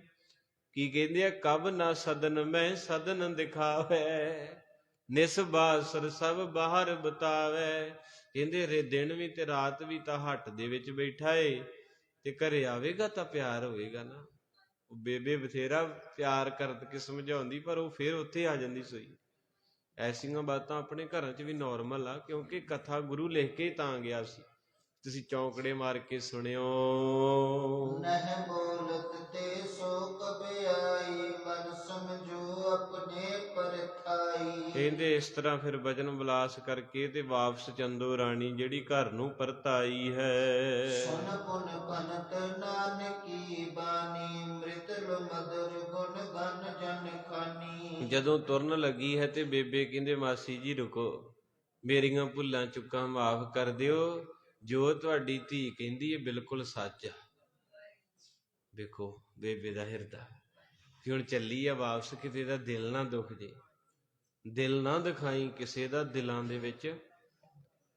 ਆਪਾਂ ਤਾਂ ਇੰਨੇ ਕੁ ਜ਼ਖਮ ਕਰਤੇ ਆ ਵੀ ਪੂਰੇ ਨਹੀਂ ਹੋਣੇ। ਪਿਆਰ ਤਾਂ ਕੀਤਾ ਹੀ ਨਹੀਂ ਕਦੇ ਕਿਸੇ ਨੂੰ, ਨਫ਼ਰਤ ਹੀ ਕੀਤੀ ਹੈ, ਮਾੜਾ ਹੀ ਬੋਲਿਆ ਏ। ਤੋ ਇਸ ਕਰਕੇ ਕਹਿੰਦੇ ਬੇਬੇ ਦਾ ਸੁਭਾਅ ਸੀ ਪੇੜ ਦੇ ਪੱਤੇ ਵਰਗਾ ਕੋਮਲ। ਵੈਸੇ ਵੀ ਜਿਹੜਾ ਸਿਮਰਨ ਬੰਦਗੀ ਕਰਨ ਲੱਗ ਪੈਂਦਾ, ਉਹ 'ਚ ਮੋਮਬੱਤੀ ਜਦੋਂ ਜਗ ਪੈਂਦੀ ਹੈ ਨਾ, ਤੇ ਉਹਦੇ ਥੱਲੇ ਪਾਣੀ ਬੂੰਦਾਂ ਡਿੱਗਦੀਆਂ, ਤੁਹਾਨੂੰ ਪਤਾ, ਜਿਵੇਂ ਜਿਵੇਂ ਉਹ ਮੁੱਕਦੀ ਜਾਂਦੀ ਤੇ ਉਹ ਐਂ ਕਿਰਦੀ ਜਾਂਦੀ ਹੈ। ਇਸੇ ਤਰ੍ਹਾਂ ਜਿਹੜੇ ਅੰਦਰੋਂ ਐ ਜਗ ਪਿਆ, ਉਹਨਾਂ ਦੇ ਵੀ ਸਰੀਰ ਦੀ ਹੰਕਾਰ, ਲੋਭ, ਝੂਠ, ਨਿੰਦਿਆ, ਚੁਗਲੀ ਇਹ ਕਿਰਨੀ ਸ਼ੁਰੂ ਹੋ ਜਾਂਦੀ ਹੈ, ਹੌਲੀ ਹੌਲੀ ਥੱਲੇ ਨੂੰ ਜਾ ਕੇ ਸਮਾਪਤੀ ਵੱਲ ਨੂੰ। ਤੋ ਇਸ ਕਰਕੇ ਬੇਬੇ ਦੇ ਅੰਦਰ ਇੰਨੇ ਪਿਆਰ, ਫੇਰ ਵੀ ਵੇਖੋ ਜਾਂਦੀ ਨੂੰ ਕਹਿੰਦੀ ਮਾਸੀ ਜੀ ਠੀਕ ਹੈ, ਜੋ ਤੇਰੀ ਧੀ ਕਹਿੰਦੀ ਠੀਕ ਕਿਹਾ। ਇੱਕ ਗੱਲ ਵੀ ਉਹਨੇ ਗਲਤ ਨਹੀਂ ਕਹੀ, ਕਿਉਂਕਿ ਮੈਂ ਵੀ ਧੀ ਆ ਕਿਸੇ ਦੀ, ਉਹ ਵੀ ਤੇਰੀ ਧੀ ਹੈ। ਤੇ ਜਿਹੜੇ ਅਸਲੀ ਗੱਲਾਂ ਹੁੰਦੀਆਂ ਗ੍ਰਿਸ਼ਤ ਦੀਆਂ, ਉਹ ਸਾਰਿਆਂ ਨੂੰ ਪਤਾ ਏ, ਉਹਨਾਂ ਤੋਂ ਬਿਨਾਂ ਗੁਜ਼ਾਰਾ ਨਹੀਂ ਹੁੰਦਾ। ਏ ਬਾਸੀ ਤੂੰ ਸਭ ਵਿਦ ਸਾਚੀ, ਤਬ ਤਨੀਆਂ ਪੀ ਸਚ ਉਬਾਚੀ। ਕਹਿੰਦੇ ਸਾਡੀਆਂ ਭੁੱਲਾਂ ਮਾਫ ਕਰਦੀ ਮਾਂ, ਤੂੰ ਮਾਂ ਏ ਤੇ ਮਾਂ ਸਦਾ ਹੀ ਬੱਚੇ ਦੀ ਗਲਤੀ ਨੂੰ ਮਾਫ ਕਰ ਦਿੰਦੀ ਹੈ, ਕਿਉਂਕਿ ਮਾਂ ਦਾ ਹਿਰਦਾ ਹੀ ਰੱਬ ਨੇ ਏਡਾ ਵੱਡਾ ਬਣਾਇਆ। ਇੱਕ ਰੱਬ ਤੇ ਇੱਕ, ਜਦੋਂ ਬੰਦਾ ਡਿੱਗਦਾ ਨਾ, ਉਹਨੂੰ ਇੱਕ ਚੀਜ਼ ਯਾਦ ਆਉਂਦੀ, ਜਾਂ ਕਹਿੰਦਾ ਹਾਏ ਰੱਬਾ ਮਰ ਗਿਆ। ਮੰਨ ਲਓ ਐਕਸੀਡੈਂਟ ਹੁੰਦਾ, ਪੈਰ ਤਿਲਕਦਾ, ਇਹ ਜਾਂ ਸ਼ਬਦ ਆਉਂਦਾ ਹਾਏ ਮਾਂ ਮਰ ਗਿਆ। ਕਦੇ ਇਦਾਂ ਨਹੀਂ ਹੁੰਦਾ ਹਾਏ ਪਾਪਾ, ਹਾਏ ਮਾਸੀ, ਹਾਏ ਚਾਚੀ, ਨਾ। ਜਦੋਂ ਵੀ ਕਿਤੇ ਸੱਟ ਚਾਨਚੱਕ ਲੱਗੂਗੀ, ਜਾਂ ਨਿਕਲੂ ਹਾਏ ਮਾਂ, ਜਾਂ ਨਿਕਲੂ ਹਾਏ ਰੱਬਾ। ਰੱਬ ਦਾ ਤੇ ਮਾਂ ਦਾ ਦਰਜਾ ਸੇਮ ਹੀ ਹੈ। ਰੱਬ ਵੀ ਜਦੋਂ ਪਿਆਰ ਕਰਦਾ ਤੇ ਜਿੰਨੀਆਂ ਗਲਤੀਆਂ ਉੱਤੇ ਕੰਬਲ ਪਾ ਦਿੰਦਾ, ਤੇ ਮਾਂ ਵੀ ਇਦਾਂ ਹੀ ਕਰਦੀ ਹੈ। ਤੁਹਾਨੂੰ ਪਤਾ ਬੱਚੇ 100% ਬੱਚੇ ਗਲਤੀਆਂ ਕਰਦੇ ਆ, ਮਾਂ ਅੱਖੀਂ ਵੇਖ ਕੇ ਵੀ ਉੱਤੇ ਚਾਦਰ ਪਾ ਦਿੰਦੀ, ਕਿਉਂਕਿ ਉਹ ਰੱਬ ਦਾ ਦਰਜਾ। ਤੇ ਬਾਪੂ ਵੇਖ ਲੇ ਤਾਂ ਜੱਬ ਪੈ ਜਾਣਾ। ਤੁਹਾਡੀ ਜ਼ਿੰਦਗੀ 'ਚ ਕੁਝ ਘਟਿਆ ਹੋਊਗਾ, ਮੇਰੀ ਜ਼ਿੰਦਗੀ ਆਪਣੀ ਹੈ। ਇੱਕ ਮਾਂ 'ਚ ਇੰਨੀ ਸਹਿਣਸ਼ੀਲਤਾ ਹੁੰਦੀ ਕਿ ਮਾਂ ਅੱਖੀਂ ਵੇਖ ਕੇ ਵੀ ਕਹਿੰਦੀ ਹੈ ਕਿਸੇ ਨੂੰ ਪਤਾ। ਬਾਪੂ ਦਾ ਬਲੱਡ ਗਰਮ ਹੁੰਦਾ ਤਾਂ ਫਿਰ ਕਈ ਵਾਰੀ ਕਤਲ ਵੀ ਹੋ ਜਾਂਦੇ ਆ। ਤੋ ਇਸ ਕਰਕੇ ਮਾਂ ਰੱਬ ਦਾ ਦੂਜਾ ਨਾਂ, ਇਹਨਾਂ ਦੋਵਾਂ ਦੇ ਵਿੱਚ ਕੋਈ ਫਰਕ ਨਹੀਂ। ਰੋਟੀ ਦੇ ਟੁਕੜੇ 4, ਖਾਣ ਵਾਲੇ 5, ਇੱਕ ਜਾਣਾ ਕਹਿ ਰਿਹਾ ਮੈਨੂੰ ਭੁੱਖ ਨਹੀਂ, ਉਹ ਹੈ ਮਾਂ। ਇਸ ਕਰਕੇ ਮੇਰੀ ਮਾਂ ਬੇਬੇ ਨਾਨਕੀ ਜੀ ਨੇ ਕਿੰਨਾ ਭਿੱਜ ਕੇ ਆਖਿਆ ਕਿ ਤੁਸੀਂ ਸੱਚੇ ਹੋ, ਤੇਰੀ ਧੀ ਆਪਣੀ ਜਗ੍ਹਾ ਸਹੀ ਹੈ। ਕਿਉਂਕਿ ਜਵਾਨੀ ਇਹ ਉਮਰ ਜਿਹੜੀ ਹੈ ਹੁੰਦੀ ਬੜੀ ਔਖੀ ਹੈ, ਇਹ ਕੋਈ ਸਾਂਭ ਸਕਦਾ ਹੈ। ਤਦਪ ਅਸ ਪ੍ਰਕਾਰ ਸਮਝਾਈਐ, ਹੋਏ ਦੀਨ ਮਨ ਸੇਵਕ ਮਾਈਐ। ਪਰ ਕਹਿੰਦੇ ਇੱਕ ਬੇਨਤੀ ਹੈ ਮਾਸੀ ਜੀ, ਤੁਸੀਂ ਚਾਹੋ ਤੇ ਘਰ ਖਰਾਬ ਨਾ ਕਰ ਦਿਓ ਕਦੇ ਭੁੱਲ ਕੇ ਵੀ। ਇਹ ਰੱਬ ਜੇ, ਇਹ ਖੁਦ ਨਿਰੰਕਾਰ ਜੇ, ਕਿਤੇ ਸਰੀਰ ਦੀ ਭੁੱਖ ਨੂੰ ਲੈ ਕੇ ਇਹਦੇ ਨਾਲੋਂ ਰਿਸ਼ਤਾ ਨਾ ਤੋੜ ਦਿਓ। ਕਿਉਂਕਿ ਮੈਂ ਸਮਝਦੀ ਤੁਹਾਡੀ ਫੀਲਿੰਗ ਹੀ, ਤੁਸੀਂ ਚਾਹੁੰਦੇ ਵੀ ਦੋਤਾ ਦੋਤੀ ਕੋਈ ਆਵੇ, ਵਿਆਹ ਨੂੰ ਕਾਫੀ ਸਮਾਂ ਏ। ਪਰ ਇੱਕ ਚੀਜ਼ ਨਾ ਭੁੱਲਿਓ, ਕਈ ਵਾਰੀ ਹੋ ਸਕਦਾ ਤੁਸੀਂ ਵਾਪਸ ਜਾਓ ਬਟਾਲੇ, ਘਰੇ ਸਲਾਹ ਕਰੋ ਵੀ ਅਜੇ ਬੱਚਾ ਕੋ ਨਹੀਂ ਤੇ ਆਪਾਂ ਤਲਾਕ ਕਰ ਲਈਏ ਬਾਬੇ ਨਾਲ। ਵੇਖੋ ਬੇਬੇ ਦੀ ਨਜ਼ਰੀਆ ਕਿੰਨਾ ਉੱਚਾ। ਕਹਿੰਦੇ ਮੇਰਾ ਦਿਲ ਕਹਿੰਦਾ ਏ ਗੁਰੂ ਨਾਨਕ ਤੇ ਦੂਜਿਆਂ ਦੀਆਂ ਝੋਲੀਆਂ ਭਰਦਾ ਏ, ਉਹਦੀ ਨਾ ਭਰੂਗੀ। ਇਹ ਬੇਬੇ ਦਾ ਭਰੋਸਾ ਵੇਖੋ ਵੀ ਆਪ ਨਹੀਂ ਧੀ ਪੁੱਤ ਮੰਗਿਆ ਤੇ ਬਾਬੇ ਦੇ ਵਾਸਤੇ ਮੰਗ ਰਹੀ ਹੈ। ਇਹ ਵੀ ਕਹਿ ਦਿੱਤਾ ਵੀ ਕਿਤੇ ਕਾਲੇ ਨਾ ਪੈ ਜਿਓ, ਮੇਰਾ ਦਿਲ ਕਹਿੰਦਾ ਹੈ ਕਿ ਜਿਹੜੀ ਚੀਜ਼ ਨੂੰ ਤੁਸੀਂ ਮਾਵਾਂ ਧੀਆਂ ਚਾਹੁੰਦੀਆਂ ਜ਼ਰੂਰ ਮਿਲੇਗੀ।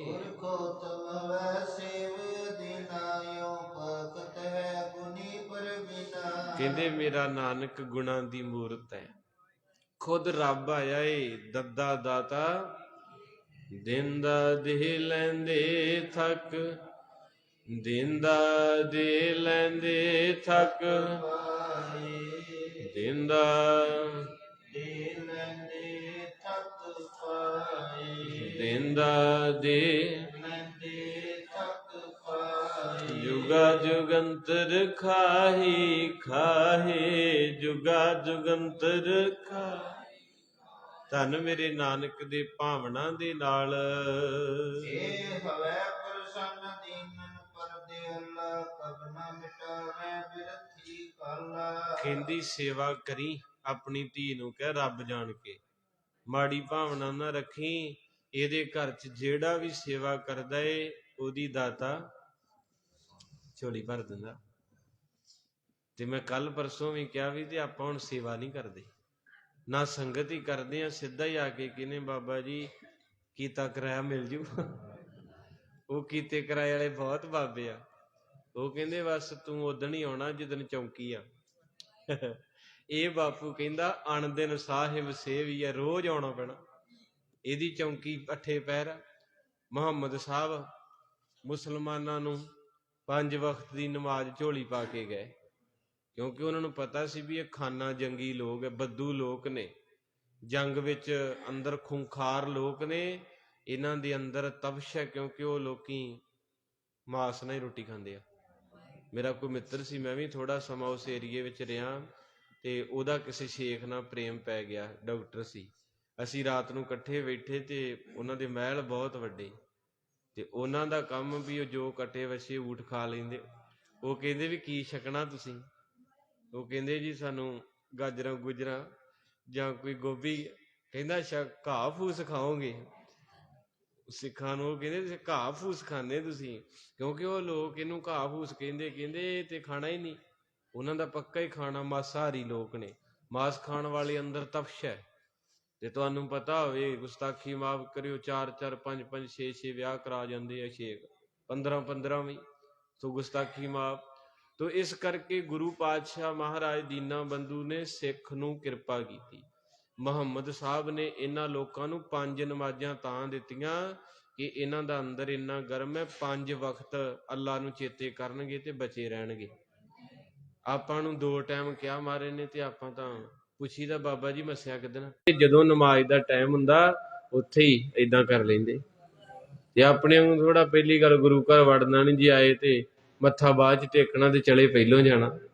ਕੋਈ ਸਾਡੇ ਕੋਲ ਨਮਾਜ਼ ਨਹੀਂ, ਕੋਈ ਬੰਦਗੀ ਨਹੀਂ, ਆਪਾਂ ਤਾਂ ਮਹਾਰਾਜ ਏਦਾਂ ਹੀ ਸਾਰੀ ਜਾਂਦੇ ਫਰੀ ਚ ਹੀ। ਤੇ ਇਸ ਕਰਕੇ ਉਹਨਾਂ ਲੋਕਾਂ ਨੂੰ ਖਾਨਾ ਜੰਗੀ ਵੇਖ ਕੇ, ਬੱਦੂ ਵੇਖ ਕੇ ਮੁਹੰਮਦ ਸਾਹਿਬ ਨੇ 5 ਨਮਾਜ਼ਾਂ ਦੇਤੀਆਂ ਵੀ ਰੁੱਝੇ ਰਹਿਣ। ਛੇਤੀ ਛੇਤੀ ਨਮਾਜ਼ ਦਾ ਟਾਈਮ ਹੋ ਜਾਂਦਾ ਵੀ ਛੇਤੀ ਇੱਧਰ ਨੂੰ ਆ ਜਾ ਕਰਨ, ਕਿਤੇ ਦੂਰ ਨਾ ਚਲ ਜਾਣ। ਤੇ ਸਾਡਾ ਬਾਪੂ ਕਹਿ ਗਿਆ ਸੀ, ਅਣ ਦਿਨ ਸਾਹਿਬ ਸੇਵੀ ਹੈ, ਵੀ ਚੱਲ ਸ਼ਾਮਾਂ ਨੂੰ ਨਹੀਂ ਸਵੇਰੇ ਆ ਜਾ ਕਰ, ਸਵੇਰੇ ਨਹੀਂ ਸ਼ਾਮਾਂ ਨੂੰ ਹੀ ਆ ਜਾ ਕਰ। ਤੈਨੂੰ ਤਾਂ ਬਹੁਤ ਖੁੱਲ੍ਹ ਦੇਤੀ ਸਿੱਖਾ, ਅੰਤ ਛਡਾਏ ਸੁਣ ਸੁਣ ਮੇਰੀ ਕਾਮਣੀ। ਤੇ ਬੇਬੇ ਨਾਨਕੀ ਮਾਸੀ ਚੰਦੋ ਰਾਣੀ ਨੂੰ ਕਹਿ ਰਹੀ, ਕਹਿੰਦੀ ਦੇਖ ਮਾਂ, ਆਪਣੀ ਧੀ ਨੂੰ ਕਹੀ ਨਾਨਕ ਤੇ ਸ਼ੱਕ ਨਾ ਕਰੇ, ਤਨ ਮਨ ਧਨ ਦੇ ਨਾਲ ਇਹਦੀ ਸੇਵਾ ਕਰੇ। ਇਹਦੀ ਸੇਵਾ ਚੋਂ ਉਹ ਫਲ ਮਿਲਦੇ ਜਿਹੜੇ ਦੁਨੀਆ ਦੇ ਕਾਮ ਧਿਨ ਗਊ ਤੇ ਪਾਰਜਤ ਰੁੱਖ ਕੁਲ ਨਹੀਂ। ਤੋ ਇਸ ਕਰਕੇ ਇਤਿਹਾਸ ਭਰੇ ਪਏ ਹੈ ਜੀ, ਸਮਾਂ ਸੰਪੂਰਨ ਹੈ। ਜੋ ਮੰਗੈ ਠਾਕੁਰ ਆਪਣੇ ਤੇ ਨਾਨਕ ਦਾਸ। ਕੱਲ ਨੂੰ ਅਗਲਾ ਪ੍ਰਸੰਗ ਆਰੰਭ ਹੋਣਾ, ਬਾਬਾ ਸ਼੍ਰੀ ਚੰਦ ਜੀ ਦਾ ਪ੍ਰਕਾਸ਼। ਛੇਤੀ ਸੁਣ ਲਈ ਬਾਬੇ ਨੇ। ਬਾਬੇ ਨੂੰ ਵੀ ਪਤਾ ਵੀ ਕਿਤੇ ਉਹ ਨਾ ਹੋਵੇ ਤਲਾਕ ਹੀ ਹੋ ਜੇ, ਆਖੋ ਸਤਨਾਮ। ਵੀ ਮਹਾਰਾਜ ਸਹੀ ਗੱਲ ਹੈ ਵੀ ਪੂਰਾ ਕਦੇ ਸ਼ਿੰਗਾਰ ਨਾ ਹੋਵੇ ਜੇ ਗੋਦੀ ਚ, ਤੇ ਸੰਗਤੇ ਭਾਵਨਾ ਬਣਾਇਓ। ਇਸ ਮਹਾਂਪੁਰਖ ਦੇ ਜਨਮ ਪ੍ਰਕਾਸ਼ ਨੂੰ ਆਪਾਂ ਪਹਿਲੀ ਵਾਰੀ ਤੱਕਣਾ। ਬਾਬੇ ਸ਼੍ਰੀ ਚੰਦ ਦਾ ਨਾਂ ਤਾਂ ਸੁਣਿਆ ਹੀ ਹੈ, 151 ਸਾਲ ਤਪ ਸੁਣਿਆ ਹੈ, ਪਰ ਉਹਨਾਂ ਦਾ ਪ੍ਰਕਾਸ਼ ਤੇ ਭਾਗਾਂ ਨਾਲ ਹੀ ਦਰਸ਼ਨ ਹੋਣੇ। ਇਹ ਕਥਾ ਵਾਰ-ਵਾਰ ਨਹੀਂ ਹੋਣੀ। 14 ਸਾਲਾਂ ਬਾਅਦ ਅੱਗੇ ਭੋਗ ਪਿਆ, ਤੇ ਹੁਣ ਮਹਾਰਾਜ ਸੱਚੇ ਪਾਤਸ਼ਾਹ ਦੇ ਘਰ ਰੱਬੀ ਰਹਿਬਰ ਸੀ ਇਹ ਨਾ ਕਦੇ ਆਖ ਦਿਆ ਕਰੋ ਪੁੱਤਰ ਆਖੇ ਨਹੀਂ ਲੱਗੇ। ਬਾਬਾ ਸ਼੍ਰੀ ਚੰਦ ਕੋਈ ਆਮ ਨਹੀਂ ਹੈ, ਬਹੁਤ ਵੱਡੀ ਹਸਤੀ ਹੈ। ਜਹਾਂਗੀਰ ਨੇ ਆਖਿਆ ਸੀ ਸਾਈਂ ਮੀਆਂ ਮੀਰ ਨੂੰ, ਕਹਿੰਦੇ ਜਿੱਦਾਂ ਮੈਂ ਹਿੰਦੁਸਤਾਨ ਦਾ ਬਾਦਸ਼ਾਹ ਏ, ਤੁਹਾਡੇ ਫਕੀਰਾਂ 'ਚ ਵੀ ਕੋਈ ਬਾਦਸ਼ਾਹ ਹੈਗਾ ਜਿਹੜਾ ਉੱਚ ਕੋਟੀ ਦਾ ਹੋਵੇ? ਤੇ ਸਾਈਂ ਮੀਆਂ ਮੀਰ ਨੇ ਆਖਿਆ ਸੀ ਹਾਂ, ਬਾਬੇ ਨਾਨਕ ਦਾ ਸਪੁੱਤਰ ਬਾਬਾ ਸ਼੍ਰੀ ਚੰਦ। ਤੇ ਜਹਾਂਗੀਰ ਕਹਿੰਦਾ ਵੀ ਉਹਨੂੰ ਲੈ ਕੇ ਆਓ, ਮੈਂ ਦਰਸ਼ਨ ਕਰਨੇ ਆ, ਫਕੀਰਾਂ ਦੇ ਰਾਜੇ ਐ, ਰਾਜਾ ਜੋਗੀ ਬਾਬਾ ਸ਼੍ਰੀ ਚੰਦ ਨੂੰ ਕਹਿੰਦੇ ਲਿਆਇਓ, ਮੈਂ ਦਰਸ਼ਨ ਕਰਨੇ ਆ।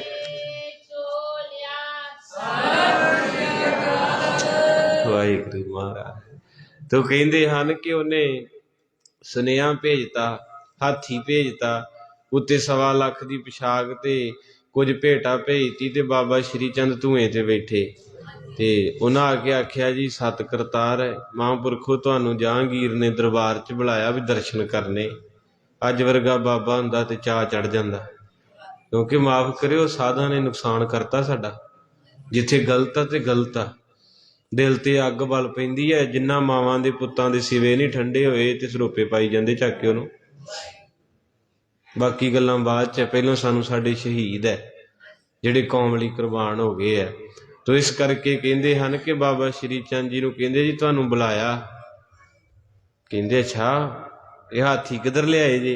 ਕਹਿੰਦੇ ਜੀ ਤੁਹਾਡੇ ਵਾਸਤੇ ਭੇਜਿਆ ਵੀ ਸਤਿਕਾਰ ਨਾਲ ਬਿਠਾ ਕੇ ਲਿਆਉਣਾ ਉੱਚੀ ਜਗ੍ਹਾ ਤੇ। ਤੇ ਬਾਬਾ ਸ਼੍ਰੀ ਚੰਦ ਜੀ ਹੱਸ ਪਏ, ਕਹਿੰਦੇ ਅੱਛਾ। ਕਹਿੰਦੇ ਚਲੋ ਏਦਾਂ ਕਰੋ, ਆਹ ਸਾਡਾ ਲੰਗੋਟ ਤੇ ਗੜਵਾ ਰੱਖੋ ਹਾਥੀ ਤੇ ਅਸੀਂ ਹੱਥ ਮੂੰਹ ਧੋ ਕੇ ਆ ਗਏ। ਤੇ ਜਦੋਂ ਉਹਨਾਂ ਨੇ ਬਾਬਾ ਜੀ ਦਾ ਲੰਗੋਟ ਤੇ ਗੜਵਾ ਹਾਥੀ ਦੀ ਅਬਾਰੀ ਦੇ ਵਿੱਚ ਰੱਖਿਆ, 3 ਫੁੱਟ ਹਾਥੀ ਦੇ ਲੱਤਾਂ ਧਰਤੀ 'ਚ ਧੱਸ ਗਈਆਂ, ਚੀਕਾਂ ਨਿਕਲ ਗਈਆਂ ਹਾਥੀ ਦੀਆਂ, ਲੇਟ ਉੱਠਿਆ, ਪਸੀਨੇ ਨਾਲ ਭਰ ਗਿਆ। ਤੇ ਬਾਬਾ ਸ਼੍ਰੀ ਚੰਦ ਹੱਸ ਕੇ ਕਹਿੰਦੇ ਓਏ ਜਹਾਂਗੀਰ ਨੂੰ ਕਹਿ ਦਿਓ ਇਹ ਤੇਰੀ ਸਵਾਰੀ ਛੋਟੀ ਆ, ਇਹਦੇ ਤੋਂ ਤੇ ਸਾਡਾ ਲੰਗੋਟ ਤੇ ਗੜਵਾ ਹੀ ਨਹੀਂ ਚੁੱਕਿਆ ਗਿਆ, ਸਾਨੂੰ ਕਿੱਥੋਂ ਲੈ ਆਊਗਾ। ਤੇ ਫਿਰ ਪਤਾ ਕੀਤੇ ਸਵਾਰੀ ਕਰਦੇ ਸੀ ਬਾਬਾ ਸ਼੍ਰੀ ਚੰਦ ਦਾ ਘੋੜਾ ਕੌਣ ਸੀ ਭਲਾ? ਭਾਈ ਕਮਲੀਆ ਜੀ ਮੋਢਿਆਂ ਤੇ ਚੜ੍ਹਦੇ ਹੁੰਦੇ ਸੀ। ਤੇ ਇੱਕ ਵਾਰੀ ਉਹਨਾਂ ਨੇ ਕਹਿਤਾ ਸੀ, ਕਹਿੰਦੇ ਬਾਬਾ ਜੀ, ਬਾਬਾ ਸ਼੍ਰੀ ਚੰਦ ਕਹਿੰਦੇ ਭਾਈ ਜੀ ਤੁਸੀਂ ਅੱਜ ਅੱਖਾਂ ਕਾਹਤੋਂ ਭਰੀਆਂ? ਕਹਿੰਦੇ ਜੀ ਮੈਨੂੰ ਖਤਰਾ ਏ। ਬਾਬਾ ਸ਼੍ਰੀ ਚੰਦ ਕਹਿੰਦੇ ਕਾਹਦਾ? ਕਹਿੰਦੇ ਤੁਸੀਂ ਹੁਣ ਵੱਡੇ ਹੁੰਦੇ ਜਾਂਦੇ ਆ, ਤੇ ਪਹਿਲਾਂ ਤੁਸੀਂ ਛੋਟੇ ਸੀ ਤੇ ਮੈਂ ਮੋਢਿਆਂ ਤੇ ਚੁੱਕਦਾ ਸੀ, ਹੁਣ ਤੁਹਾਡਾ ਦਾੜਾ ਉੱਤਰ ਹੋਣਾ, ਤੁਸੀਂ ਵੱਡੇ ਹੋ ਜਾਣਾ ਤੇ ਫਿਰ ਮੇਰੇ ਬਰਾਬਰ ਹੋ ਗਏ, ਮੈਂ ਮੋਢੇ ਤੇ ਕਿੱਦਾਂ ਚੁੱਕੂ? ਤੇ ਬਾਬਾ ਸ਼੍ਰੀ ਚੰਦ ਹੱਸ ਕੇ ਕਹਿੰਦੇ ਭਾਈ ਕਮਲੀਆ ਤੂੰ ਚਿੰਤਾ ਕਾਹਤੋਂ ਕਰਦਾ, ਅਸੀਂ ਵੱਡੇ ਹੋਣਾ ਹੀ ਨਹੀਂ। ਬਾਬੇ ਸ਼੍ਰੀ ਚੰਦ ਦੇ ਦਾੜਾ ਨਹੀਂ ਆਇਆ, 151 ਸਾਲ ਉਮਰ ਸੀ। ਕਿਉਂਕਿ ਇਹਨਾਂ ਦੀਆਂ ਗੱਲਾਂ ਇਦਾਂ ਦੀਆਂ ਹੁੰਦੀਆਂ, ਪਿਆਰ ਦੇ ਭੁੱਖੇ ਹੁੰਦੇ ਆ। ਕਹਿੰਦੇ ਤੂੰ ਕਾਹਤੋਂ ਅੱਖਾਂ ਭਰੀ ਫਿਰਦਾ, ਜਾ ਅਸੀਂ ਵੱਡੇ ਹੁੰਦੇ ਹੀ ਨਹੀਂ। ਸਰੀਰ ਕਰਕੇ ਬਚਪਨਾ ਹੀ ਰਿਹਾ ਤੇ ਉਦਾਂ ਤੇ ਰਾਜਿਆਂ ਦੇ ਰਾਜੇ ਹੋਏ ਆ। ਇਸ ਕਰਕੇ ਆਪ ਮੋਢਿਆਂ ਤੇ ਚੜ ਕੇ ਮਾਰ ਕੇ ਅੱਖਾਂ ਬੰਦ ਕਰਕੇ ਤੇ ਹਾਥੀ ਤੇ ਅਜੇ ਰਾਜ ਤੁਰੇ ਫਿਰਦੇ। ਬਾਬਾ ਜੀ ਪਹਿਲਾਂ ਹੀ ਪਹੁੰਚ ਗਏ ਲਾਹੌਰ, ਤੇ ਜਹਾਂਗੀਰ ਨੇ ਫਿਰ ਜੀ ਆਇਆਂ ਆਖਿਆ। ਫਿਰ ਸੁਣਾਵਾਂਗੇ ਬਾਕੀ ਇਹਨਾਂ ਰਾਜ ਜੋਗੀ ਫਕੀਰਾਂ ਦੀਆਂ ਕਥਾਵਾਂ ਵੀ ਰੰਗੀਆਂ ਹੀ ਆ।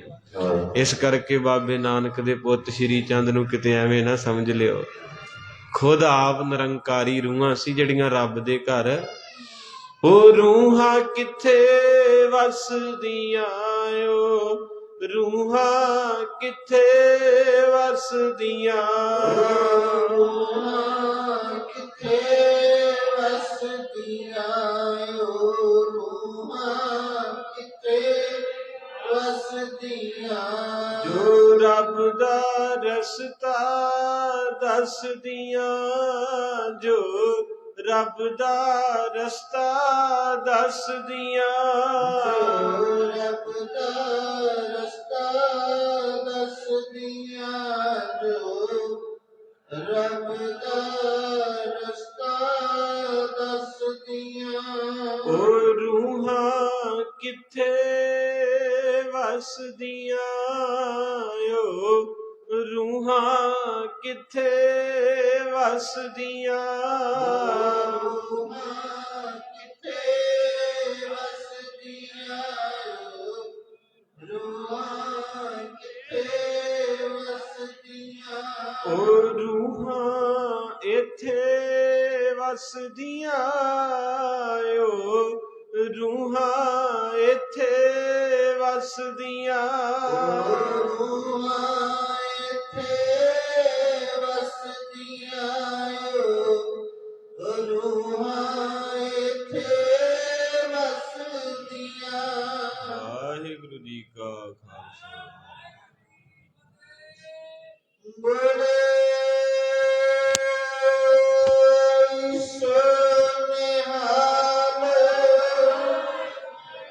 ਵਾਹਿਗੁਰੂ ਜੀ ਕਾ ਖਾਲਸਾ,